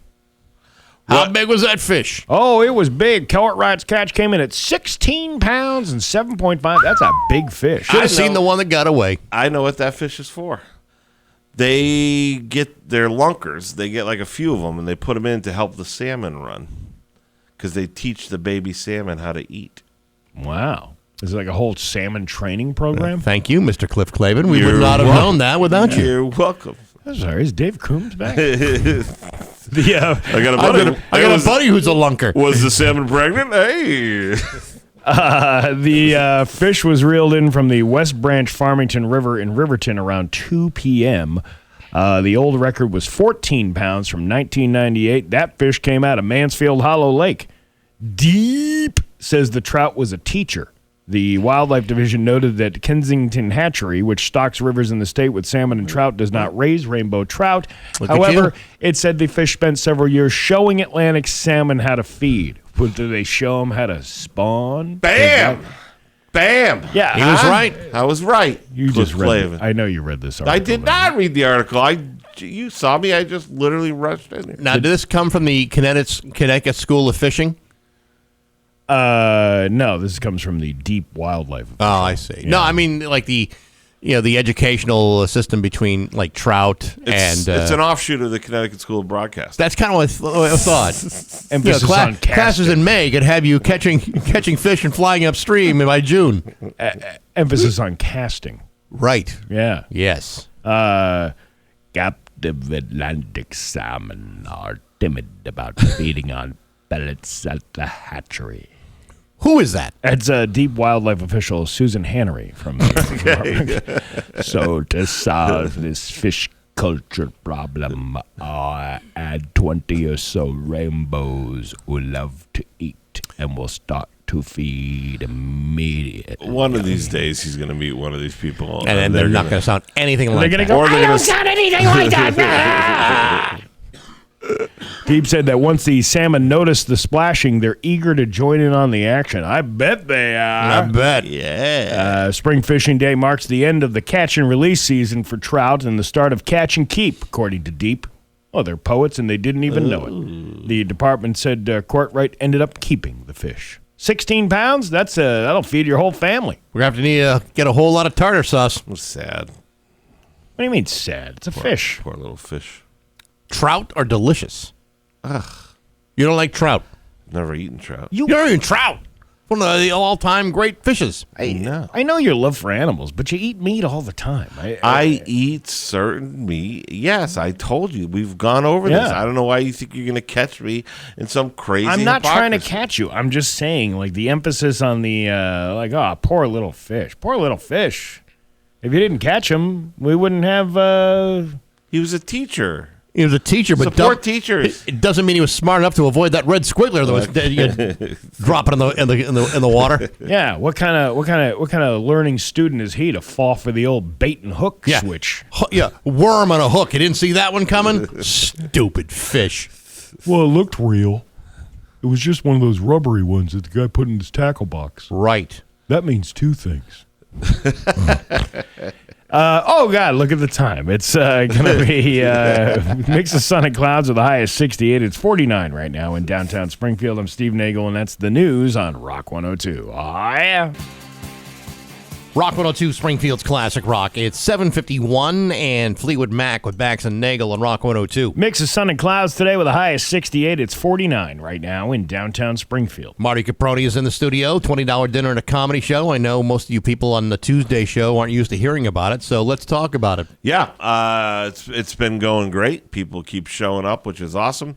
It is indeed the best deal in town.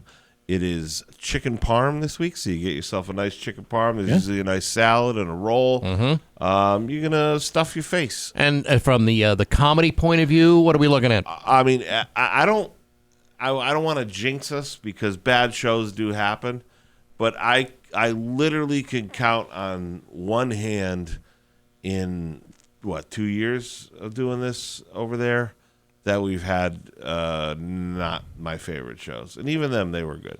So comedy will be great. Actually, Mike the Lawn Guy is coming this week, too. Oh, yeah, Mike the Lawn Guy. Very good. Going to be making a big appearance. What was I going to say about that? Now I can't remember. We're mixing up the lineup, too, because our little bird, we're pushing him out of the nest, our little Anthony Pagan. Yeah. He's going down to Connecticut to do Darren Rivera's comedy show. Oh, very cool. In Middletown, Connecticut. Well, I hope he doesn't crash and burn. Jeez. Don't jinx him. Don't jinx him. Oh, man, he's terrible. He should just give this up. He's well, that's an encouraging point of view, isn't it? That was what Jerry Seinfeld told Kathy Griffin. You should just quit. You are just terrible. That's what my internal voice tells me every time I drive home from a show by myself. No, he's fantastic, great kid, and surprisingly, Steve. What was that kid that gave him advice? He said, Oh, Steve won't book anyone funnier than him on the show. Yeah, I don't know who that guy was. You know what? The funny thing is I've never met that man before, and I have never even gotten a message from that man before. And when I tried to look him up on Facebook, I seem to have been blocked. Yeah. Well, He blocked you? Well, I guess if you're going to say things that aren't true and you don't want the person you're saying it about to find out if it's true or not, then you block them. Is this the same guy that thought I was a big cokehead? Or is that a different guy? I think that's a different guy. I don't know. Oh, you're thinking of the guy who wrote in the... Oh, yeah. No, you'd be the worst. You and me would be the worst cokeheads ever. Oh, my. It would be pointless. This heart's doing everything it can right now just to sit here. Just so you know, the last two $20 dinner and a comedy shows this month will not be $20. That's true. They will be $30, and the reason for that being is there's two great organizations that we're raising money for. And you can contact us if you want to schedule one of these things for your organization too. I got a guy who reached out to me last night who's gonna reach out to you today. This guy Scott. We are funding funnies is what we are at the shortstop. But we're not doing that. It's a very novel approach that comedy will be used for the benefit of humankind. No, we're doing some of these shows where we get to give back some to the community. It is such a good deal that we feel like for the extra $10 even or $5 if they're buying at the door, it's worth it. For these charities. So we have a blood cancer charity, right? Yeah, raising money for blood cancer research. That was in memory of a young man out in Westfield. So that's going to be happening on the 21st. And then the 28th will be Cane's Crusade. We've had those folks in here before. Doggies. Little doggies. It's comedy doggy style. Yeah, I'm excited. But so if you're looking for your charitable organization or looking for a fundraiser that you can want to do on a Thursday night, it's the perfect place to do it. Yep. And we raise the ticket price in order for you to raise the money that you need. Perfect. And then I was telling Steve too, I got to find a venue in Connecticut, maybe northern central Connecticut, where we can do like a monthly, like a Sunday show, like a monthly Sunday night show. Because we have so many people that come out from Connecticut. I had talked to these guys at a brewery on Route 75 near the airport. I think it was Broadbrook Brewery. Does that sound right? I'm not sure. Don't know. So that would be my first inclination to do like a Sunday night show there or something. But we have to find a place anyways that we can do. So if anyone knows of a place like a brewery or whatever, it's a bar with a back room or whatever, where we could do like a Sunday night show once a month, that would be great. Yeah. There you go. All right, something to consider. All right. It's just about 7:57 with Bax. 102.1 FM. We are the... And now, Bax's View from the Couch. Brought to you by Rocky's Ace Hardware with Scott's 4-Step. 4 easy steps to an awesome lawn. Hey, good morning, sports fans. How the heck are you? Hey, remember about 2 weeks ago when the Philadelphia 76ers and their horrible gaggle of fans were busy chanting, "We want the Celtics," right after they got into the playoffs? Oh, God, that makes me laugh. Couple of reasons. Based upon everything you've seen so far in the first round, I would think that the Celtics would be the last team you'd want to face in the playoffs. And considering that tonight the Sixers are just one game away from total elimination in Boston as 11.5-point underdogs, I would assume that Sixers fans are quite possibly regretting all that wishful thinking. Let's review, shall we? Over the last 4 games, the Celtics have outscored the Sixers by an average of 14.5 points per game, and that even takes into consideration the game they lost. Outside of what happened in Game 2, the Celtics have otherwise outscored the Sixers by slightly better than 24 points per game. In other words, the Celtics aren't just beating Philadelphia, they're pounding the living snot out of them. I mean, this is playoff action basketball.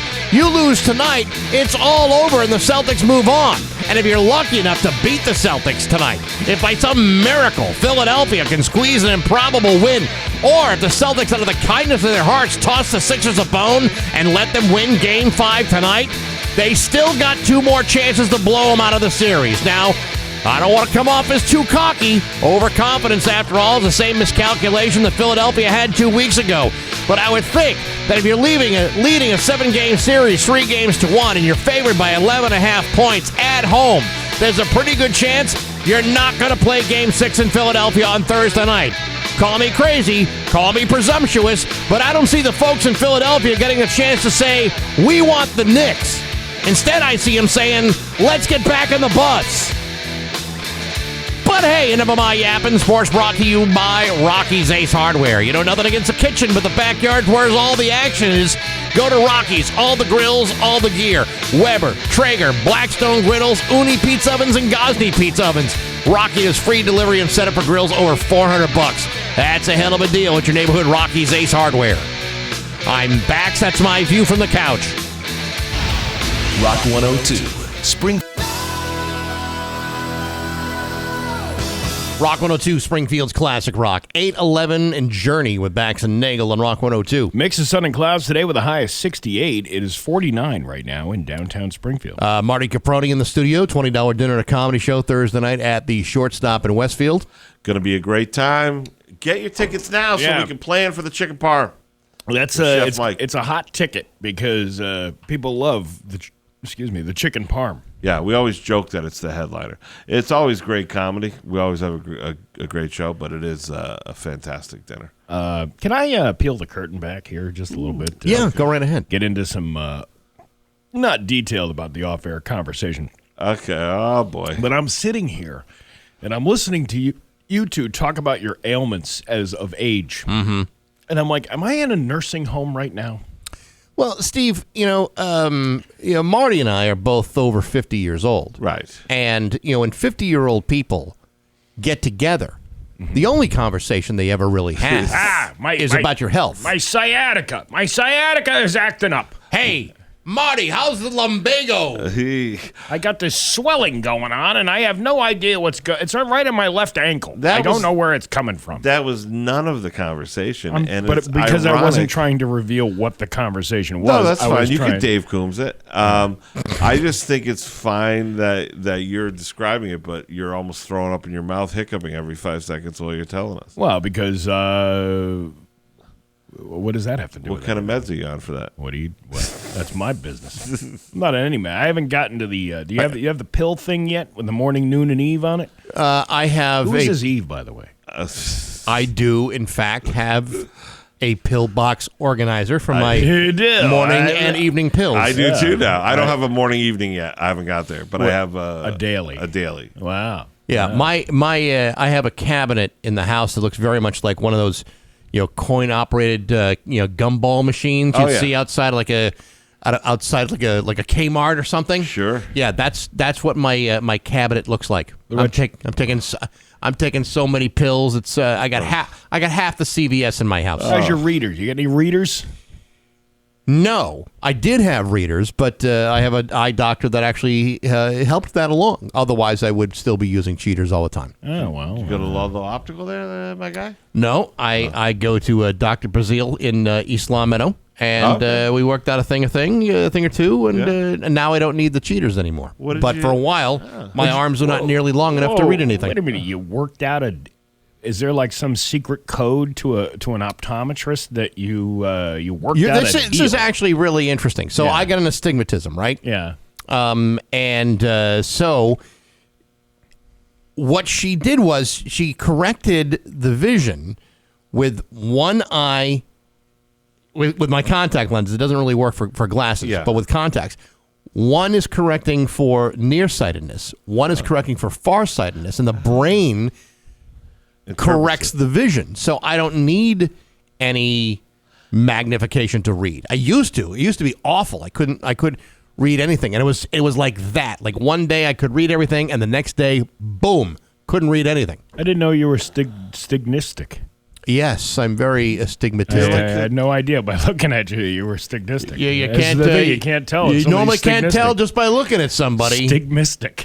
That's right. I want to know. You worked it out. I got to work out someone who's like an advertiser or whatever that does dental stuff. I have my buddy Dr. Dan who's in Connecticut. I should reach out to him again. I always say it, but I need to get all this work done.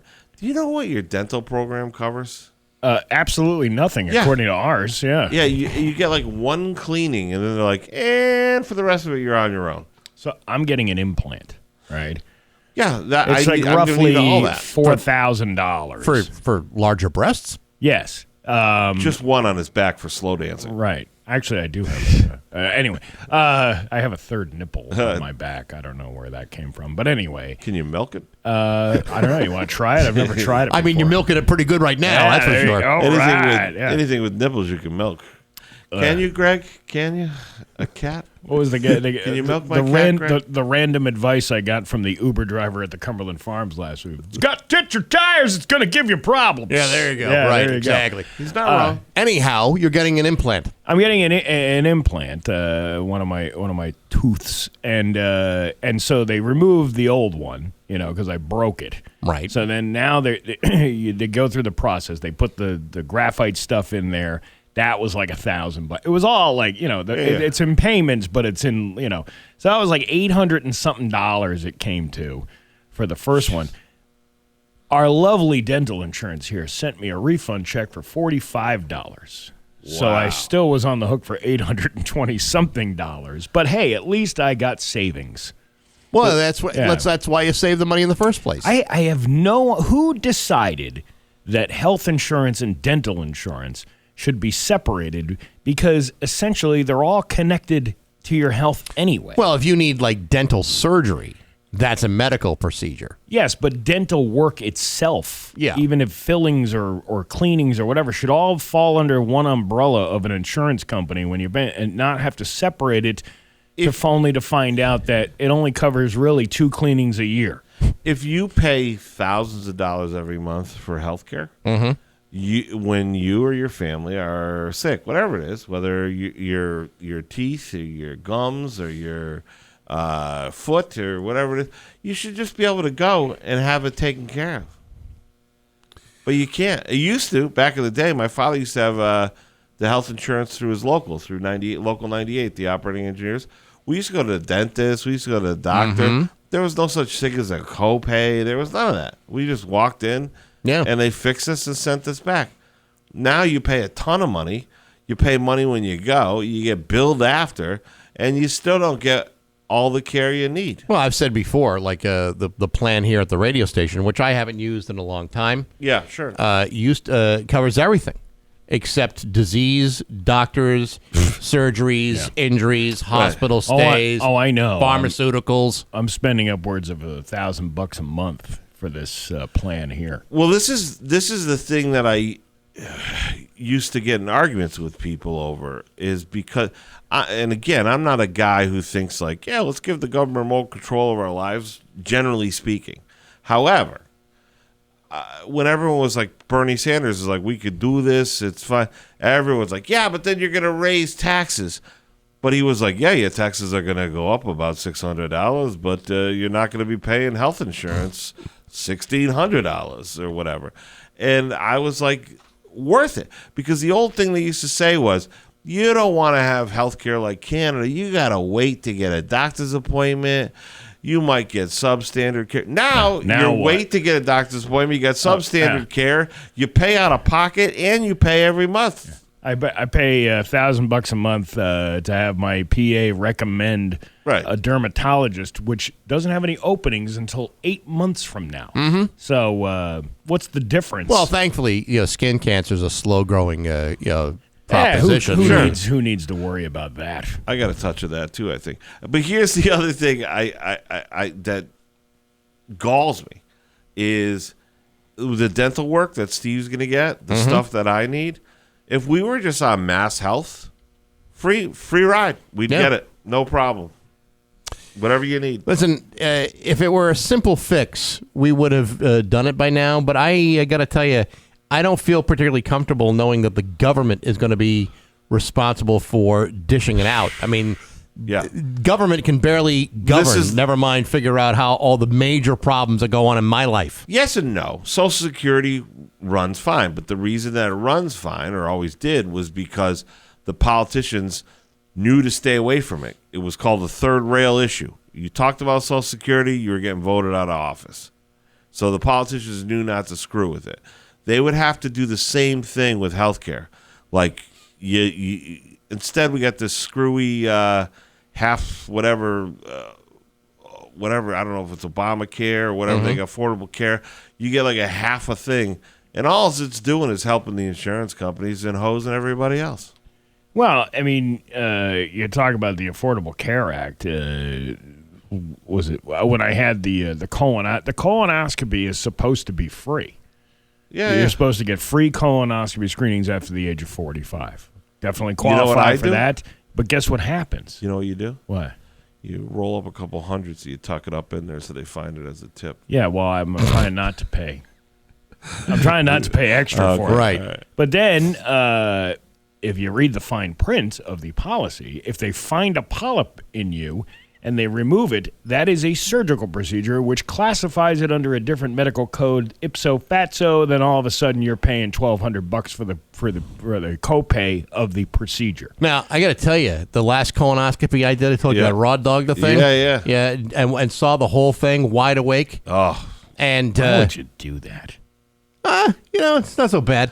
Anyway, they found the little thing in there, and I saw what it takes to remove it. Yeah, they put a lasso on it. Dude, that's not a $1,200 expense. That should be like maybe $5. That's how much effort actually went into it. But here's the thing. Now the doctor needs to get paid, the nurse need to get paid. That's fine. But then also the guy who makes the fancy little lasso machine that burns it off. Yeah. Well, they can't just charge you $1,500 for that machine because it's quote unquote medical. So they have to get liability insurance and everything. So now that guy's charging them $100,000 for the machine. It's a whole big pyramid scheme. Of course it is. Why are we having a serious conversation? I don't know. I mean, who brought it up? You brought it up. He is right. It is your fault. Yeah. Well, let's finish it with the story about the lady taking pictures of my rear end. Okay. You know, I slipped and fell on the ice here outside of the old building. Right. And you're talking about me being old. What? You slipped and fell. Well, I slipped and he fell on the ice. Anybody can slip and fall on the ice. I'm falling and I can't get up. Yeah, I got right up. I bounced right back. We have video footage of the whole thing. I slip on the steps. I got a giant bruise. It took like 8 months for the bruise to go away. It was a long time. I landed hard. The good thing is I didn't land on the tailbone. I landed like above the tailbone. You break your coccyx. Hey, you leave that. Hey, watch your I'm mouth. not even talking about that. That is disgusting that you would even bring that up, Marty. Anyhow. So I go to the I have to. It's a workman's comp thing now because it's involved with the radio station. So I have to go to like 2 different doctors. One, the workman's comp thing, and then I have to go to my own doctor to get that done. Well, I had to go to the own doctor, and my own doctor wasn't available, so they had this PA representing that doctor on a Saturday morning in the Hilltown, Hilltown Healthcare Center. Okay. And it's a little outdated out there. So I'm shocked. Yeah. She's like, well, here's the deal. I have to take pictures in order to upload them to Workman's Comp. However, our medical iPads that we have are not working. Do you mind if I take this with my own phone? And I said yes. Yeah. And then she just took the pictures, and then a little later on that day, I was partaking in the devil's lettuce, and the paranoia setting in, going, "Oh my God, why did I let that lady take pictures of my ass?" You know, she was like, "Yeah, hey, Steve Nagle from Rock 102? I got a picture of his butt cheek on my phone. You want to see it?" All of a sudden, your medical records have their own OnlyFans page. She's got she's enjoying Dollaritas with her friends over at Applebee's on a Friday night going, "Look at the radio guy's ass cheek. Look how banged up this thing is." Pass them around to her friends. Yeah. God. You're a victim. Imagine if they did that during your vasectomy. Then they're showing your deal with everybody at drinking Dollaritas? Yeah. No. See, they're not allowed to take photos of that private area. What they do is they just show you the picture of the little Smokey wrapped in a crescent roll and go, look at what Nagle did this afternoon. It's 8:25 with Bax and Nagle on Rock 102. Bax and Nagle on Rock 102. Liam, we'll have the full forecast for you. Half off hops. If you are a beer drinker like so many other people in the world, a $50 gift card to some of the area's best craft breweries are now available. Great Awakening, Arc Point, Connecticut Valley, Soul Syndicate, Dudleytown, and Progression. Only $25. That's why we call it half-off hops. They're on sale now at the Shop 30 store, rock102.com. These things are going fast already, so don't drag your heels. Don't take your time. Go to the Shop 30 store, rock102.com. From Rock 102, Springfield's Classic Rock.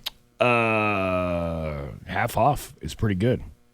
It's the best. I can understand paying for half. What was the the buy one get one free? I can understand the buy one, but all this gobbledygook, right? You're talking about. I don't get to get one free. All the gobbledygook. Okay, Mort, it's buy one. Yeah, I get that, and you get one free. I don't understand what. All right, let's say, Mort, you're in another store. You see one that says buy one. Okay. And then you get one for free. Oh, I love that deal. Okay, now you got to do it at your own store. I don't understand what you're talking about. Family Guy. We got news coming up next on Rock 102. Here's your Western Mass News First Alert Forecast. After a gorgeous day yesterday, we have another cool but bright start today. Temperatures rise quickly, topping off between 68 and 74 this afternoon, and we're mostly sunny for the first half of the day with more clouds in the afternoon. Tonight we're partly cloudy and cool with lows falling to between 36 and 42. And tomorrow, sun and clouds in the morning, highs between 66 and 72. Then it's mostly cloudy for the afternoon, periods of rain late tomorrow night and into Thursday morning. With your Western Mass News First Alert forecast, I'm meteorologist Liam Murphy. Rock 102 Cares. Brought to you by Gary Rome Hyundai. Each month, we share the mission of a local cause. And this month is the Foundation for TJO Animals. The Foundation for TJO Animals helps better the lives of TJO shelter animals through donations and adoptions. Sign up for May 2nd Jack Rowe Memorial Walk Run at Fountain Park to benefit TJO at tjofoundation.org. Rock 102 Cares. Brought to you by Gary Rome Hyundai. Driven by gratitude. Whiting Farms Road, Holyoke. And Rock 102, Springfield's Classic Rock. This is John Mayberry at Mayberry Material Handling with an important announcement. Our business continues to grow rapidly and I need your help. We have immediate openings in our service and install departments. If you or anyone you know has mechanical or construction type experience and want to join a dynamic growing company, listen up. Our field team members have the freedom to work independently and they are provided with all the support they need to be successful, including the latest technology as well as factory and on-the-job training. Learn more about this and other career opportunities at Mayberry.com. That's Maybury.com. Also, our next car show is coming soon. Join us on Wednesday, May 20th from 4 to 8 for our first 2026 Cruise Night and Product Showcase. Whether you own a classic car or just appreciate seeing them, come network with Mayberry Associates and Friends and support Lawrence Haven. For more information, visit Mayberry.com. That's Maybury.com. Hope to see you on May 20th. Thank you. Now at the 99 Restaurant, kids eat free the day after the Red Sox win. Get a free kids meal with every adult entree purchased. It's a win-win. The 99 Restaurant, the official family restaurant of the Boston Red Sox. Hello? Calls to WAQY are customarily recorded and may be used for later broadcast.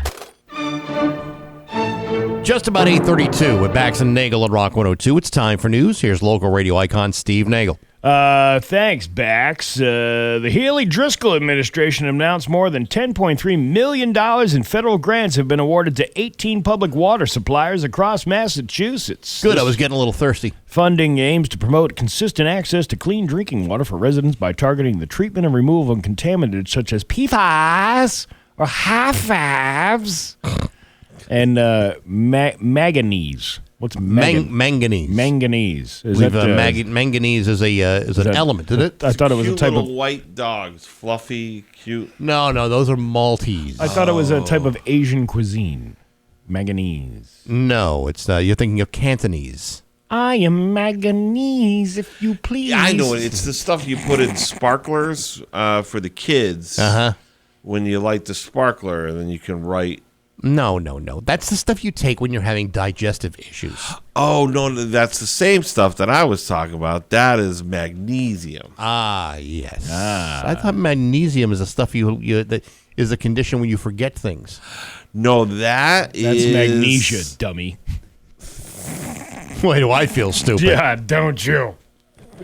You know what? You might want to think next time before you open your mouth. Can't believe what an idiot you sound like.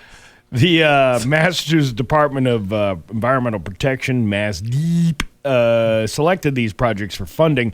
These grants are federally funded, and Mass DEEP collaborates with the U.S. Environmental Protection Agency, or the EPA, to support an initiative that assists small disadvantaged communities. They have a shot that you get when you have No. EpiPen. Yeah, that's an EpiPen. Yeah. Oh, okay. All right.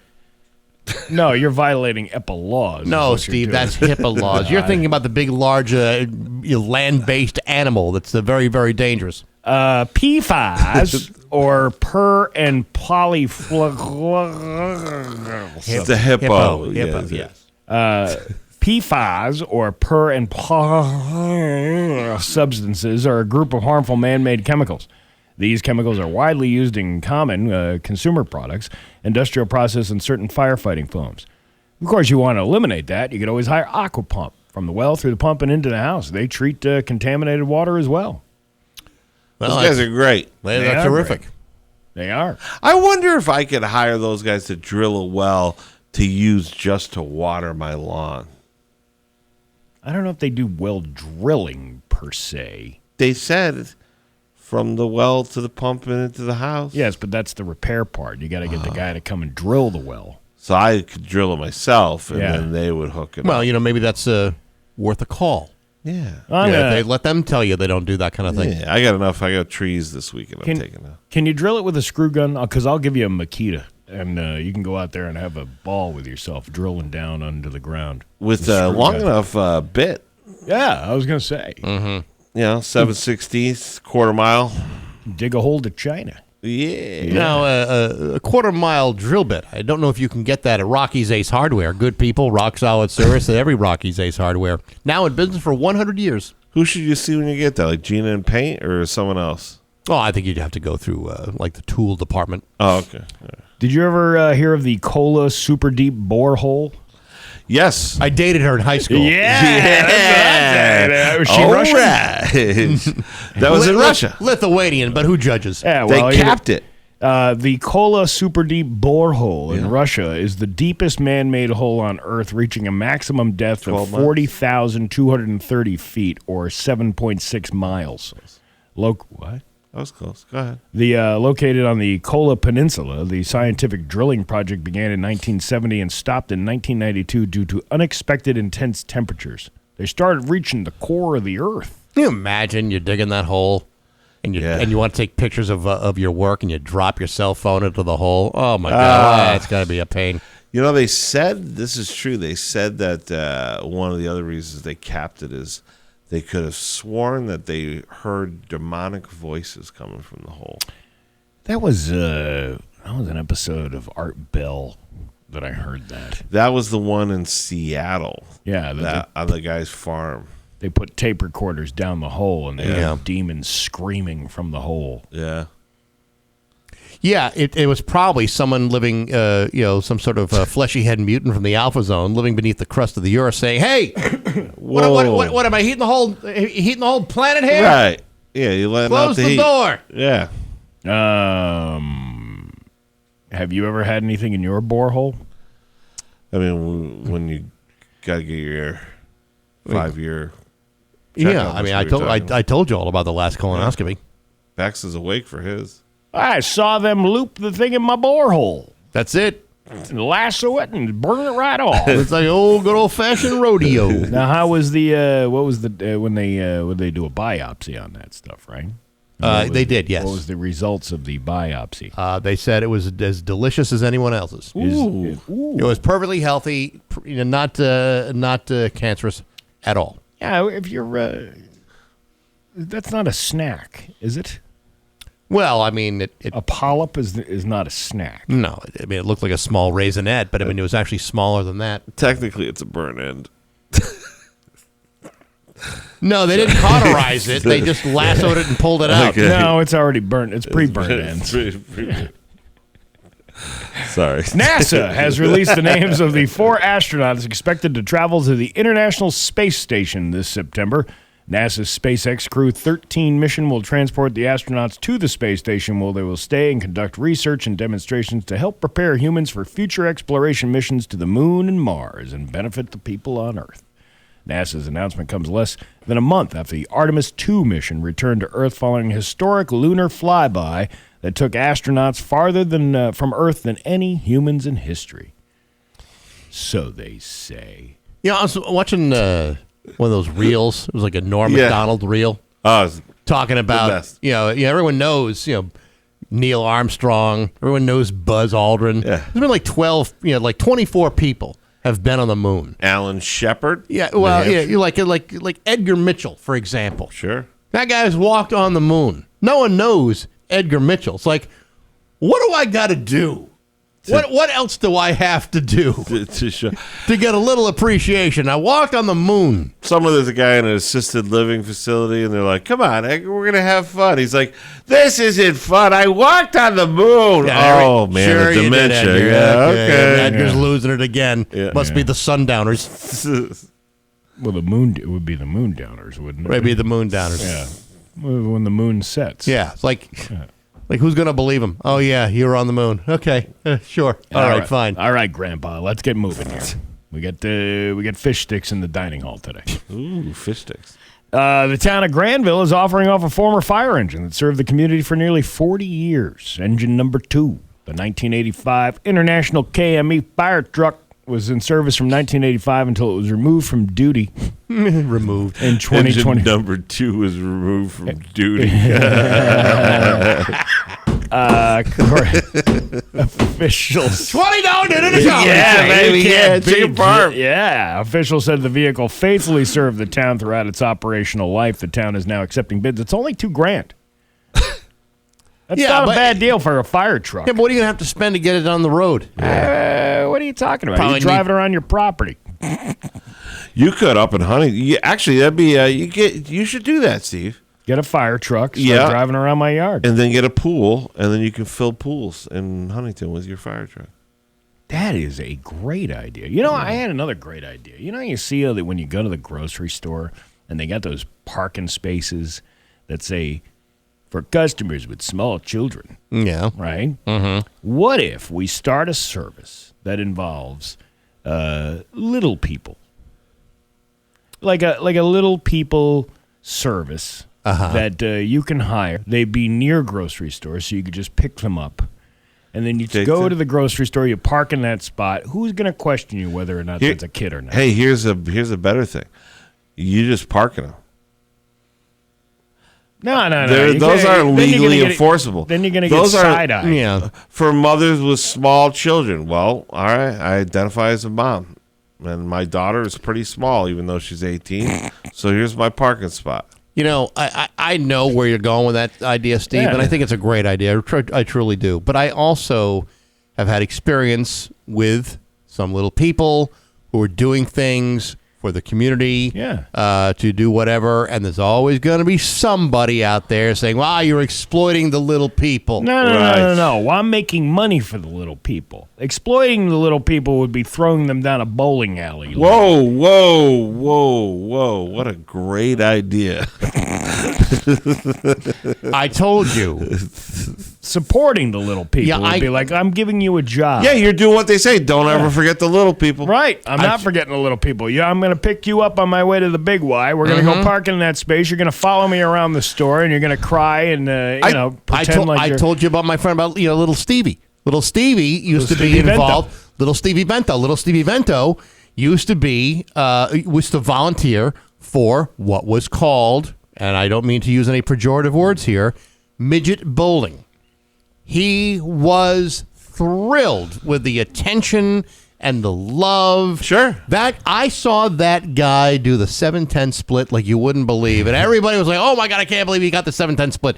And then someone called and said, you know what? This is exploitive of little people. And Stevie was like, oh man, this is BS. And then the same thing happened when he worked for the Mexican restaurant. And Mariachi? No.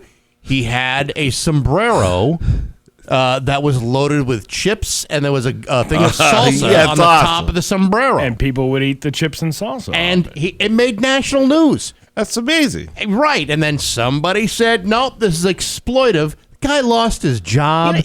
Lost his, you took away his identity. It's the saddest story I've ever heard in my life. Marty does this bit, and it's absolutely true.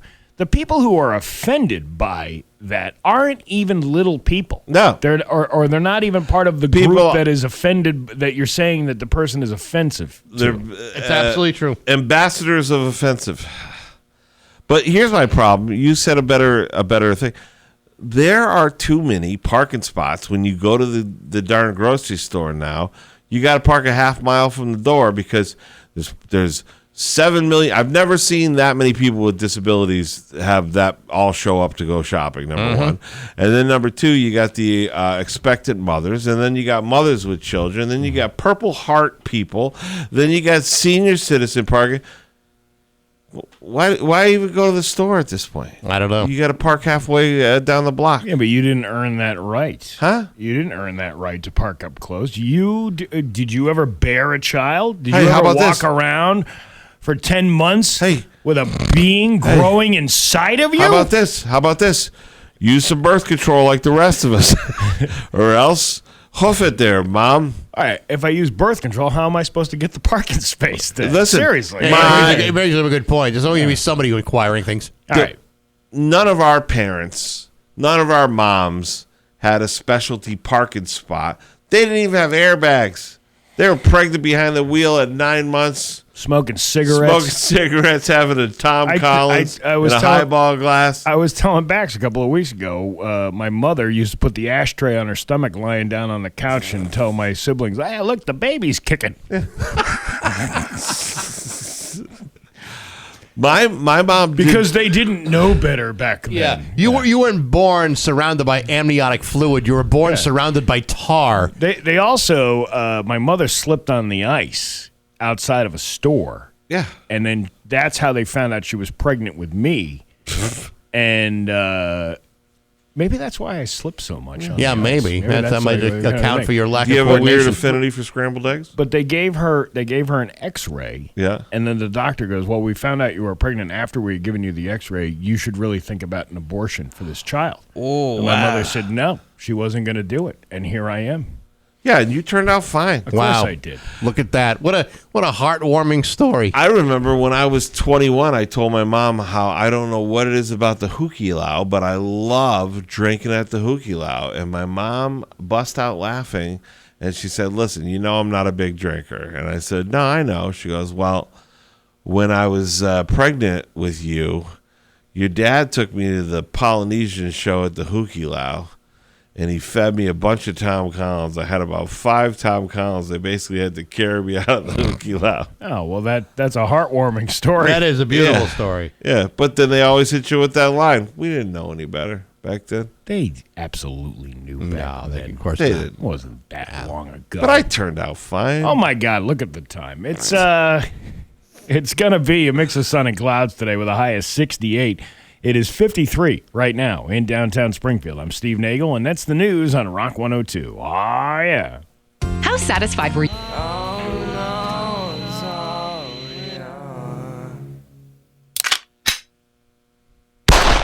Oh, my God, for crying out loud.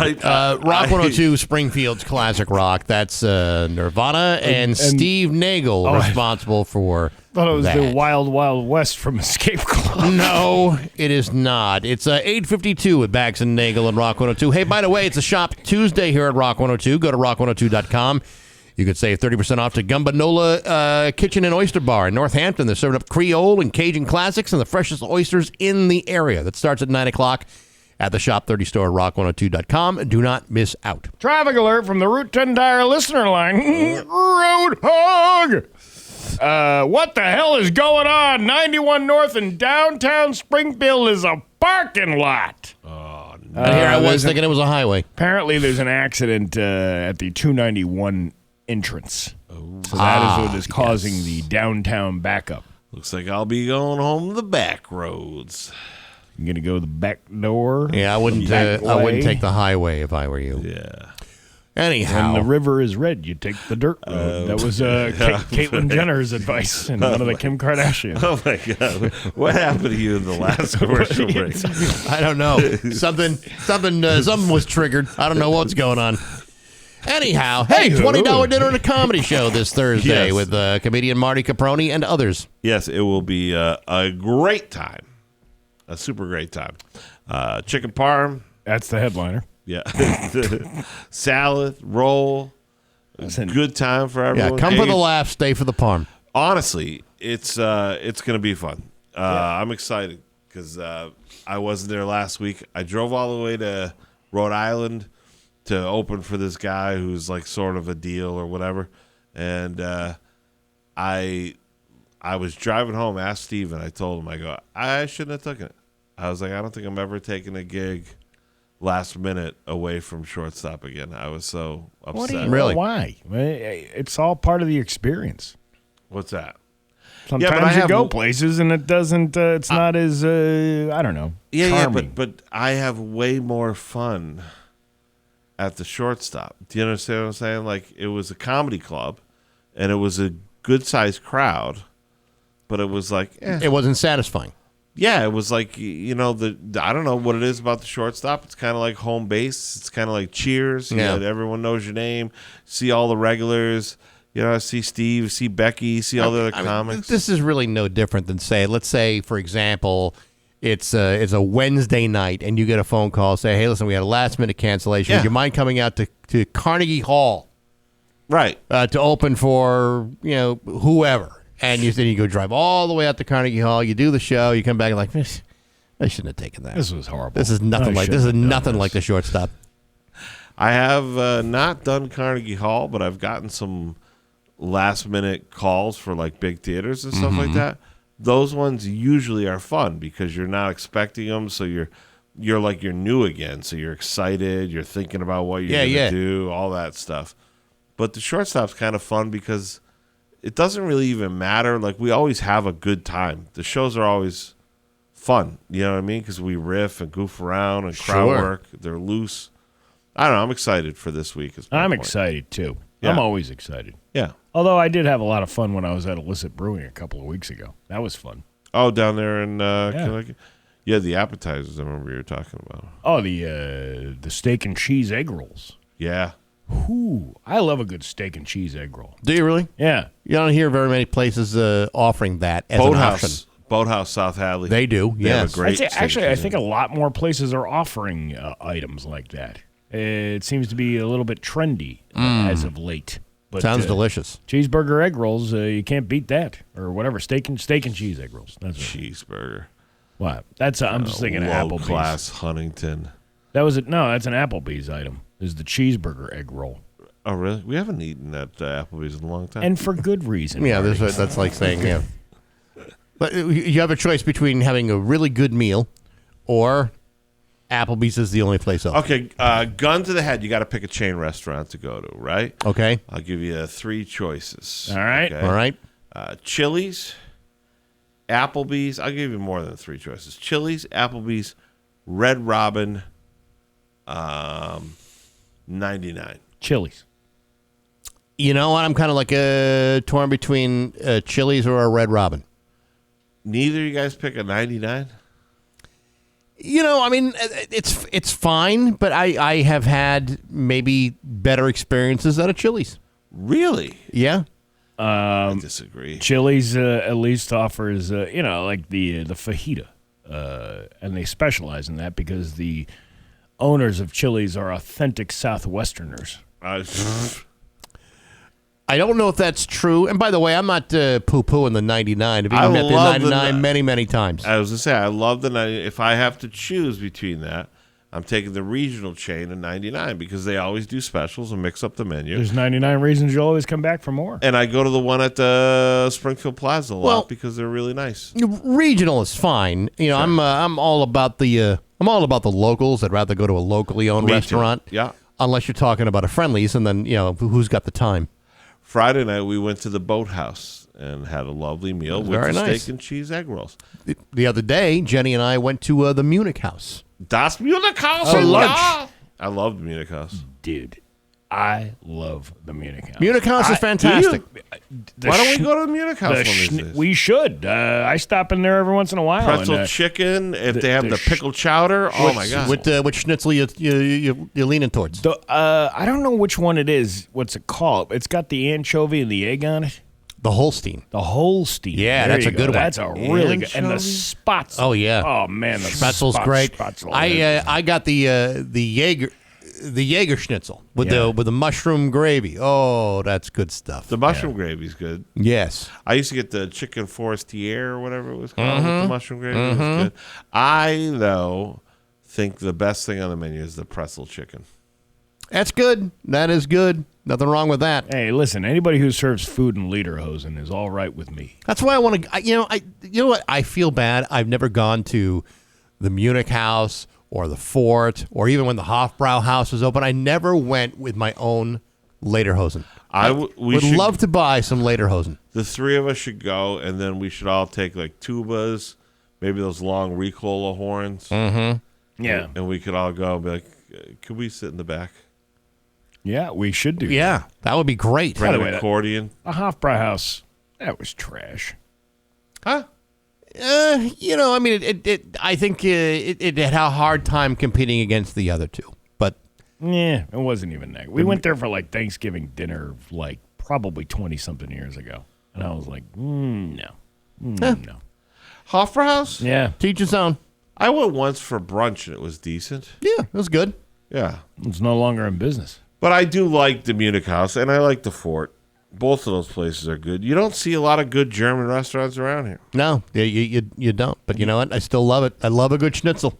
Yeah. Or a good shank. A schnitzel I like a good shank. The Munich House has those chips that they make with that sauce. Yeah, dipping sauce that they give you. And you can buy it. You can go in there and just buy the chips and go home with them. Yeah, the Roquefort dressing at both those places, that's my favorite beverage at both. I could drink that stuff, like just guzzle it down.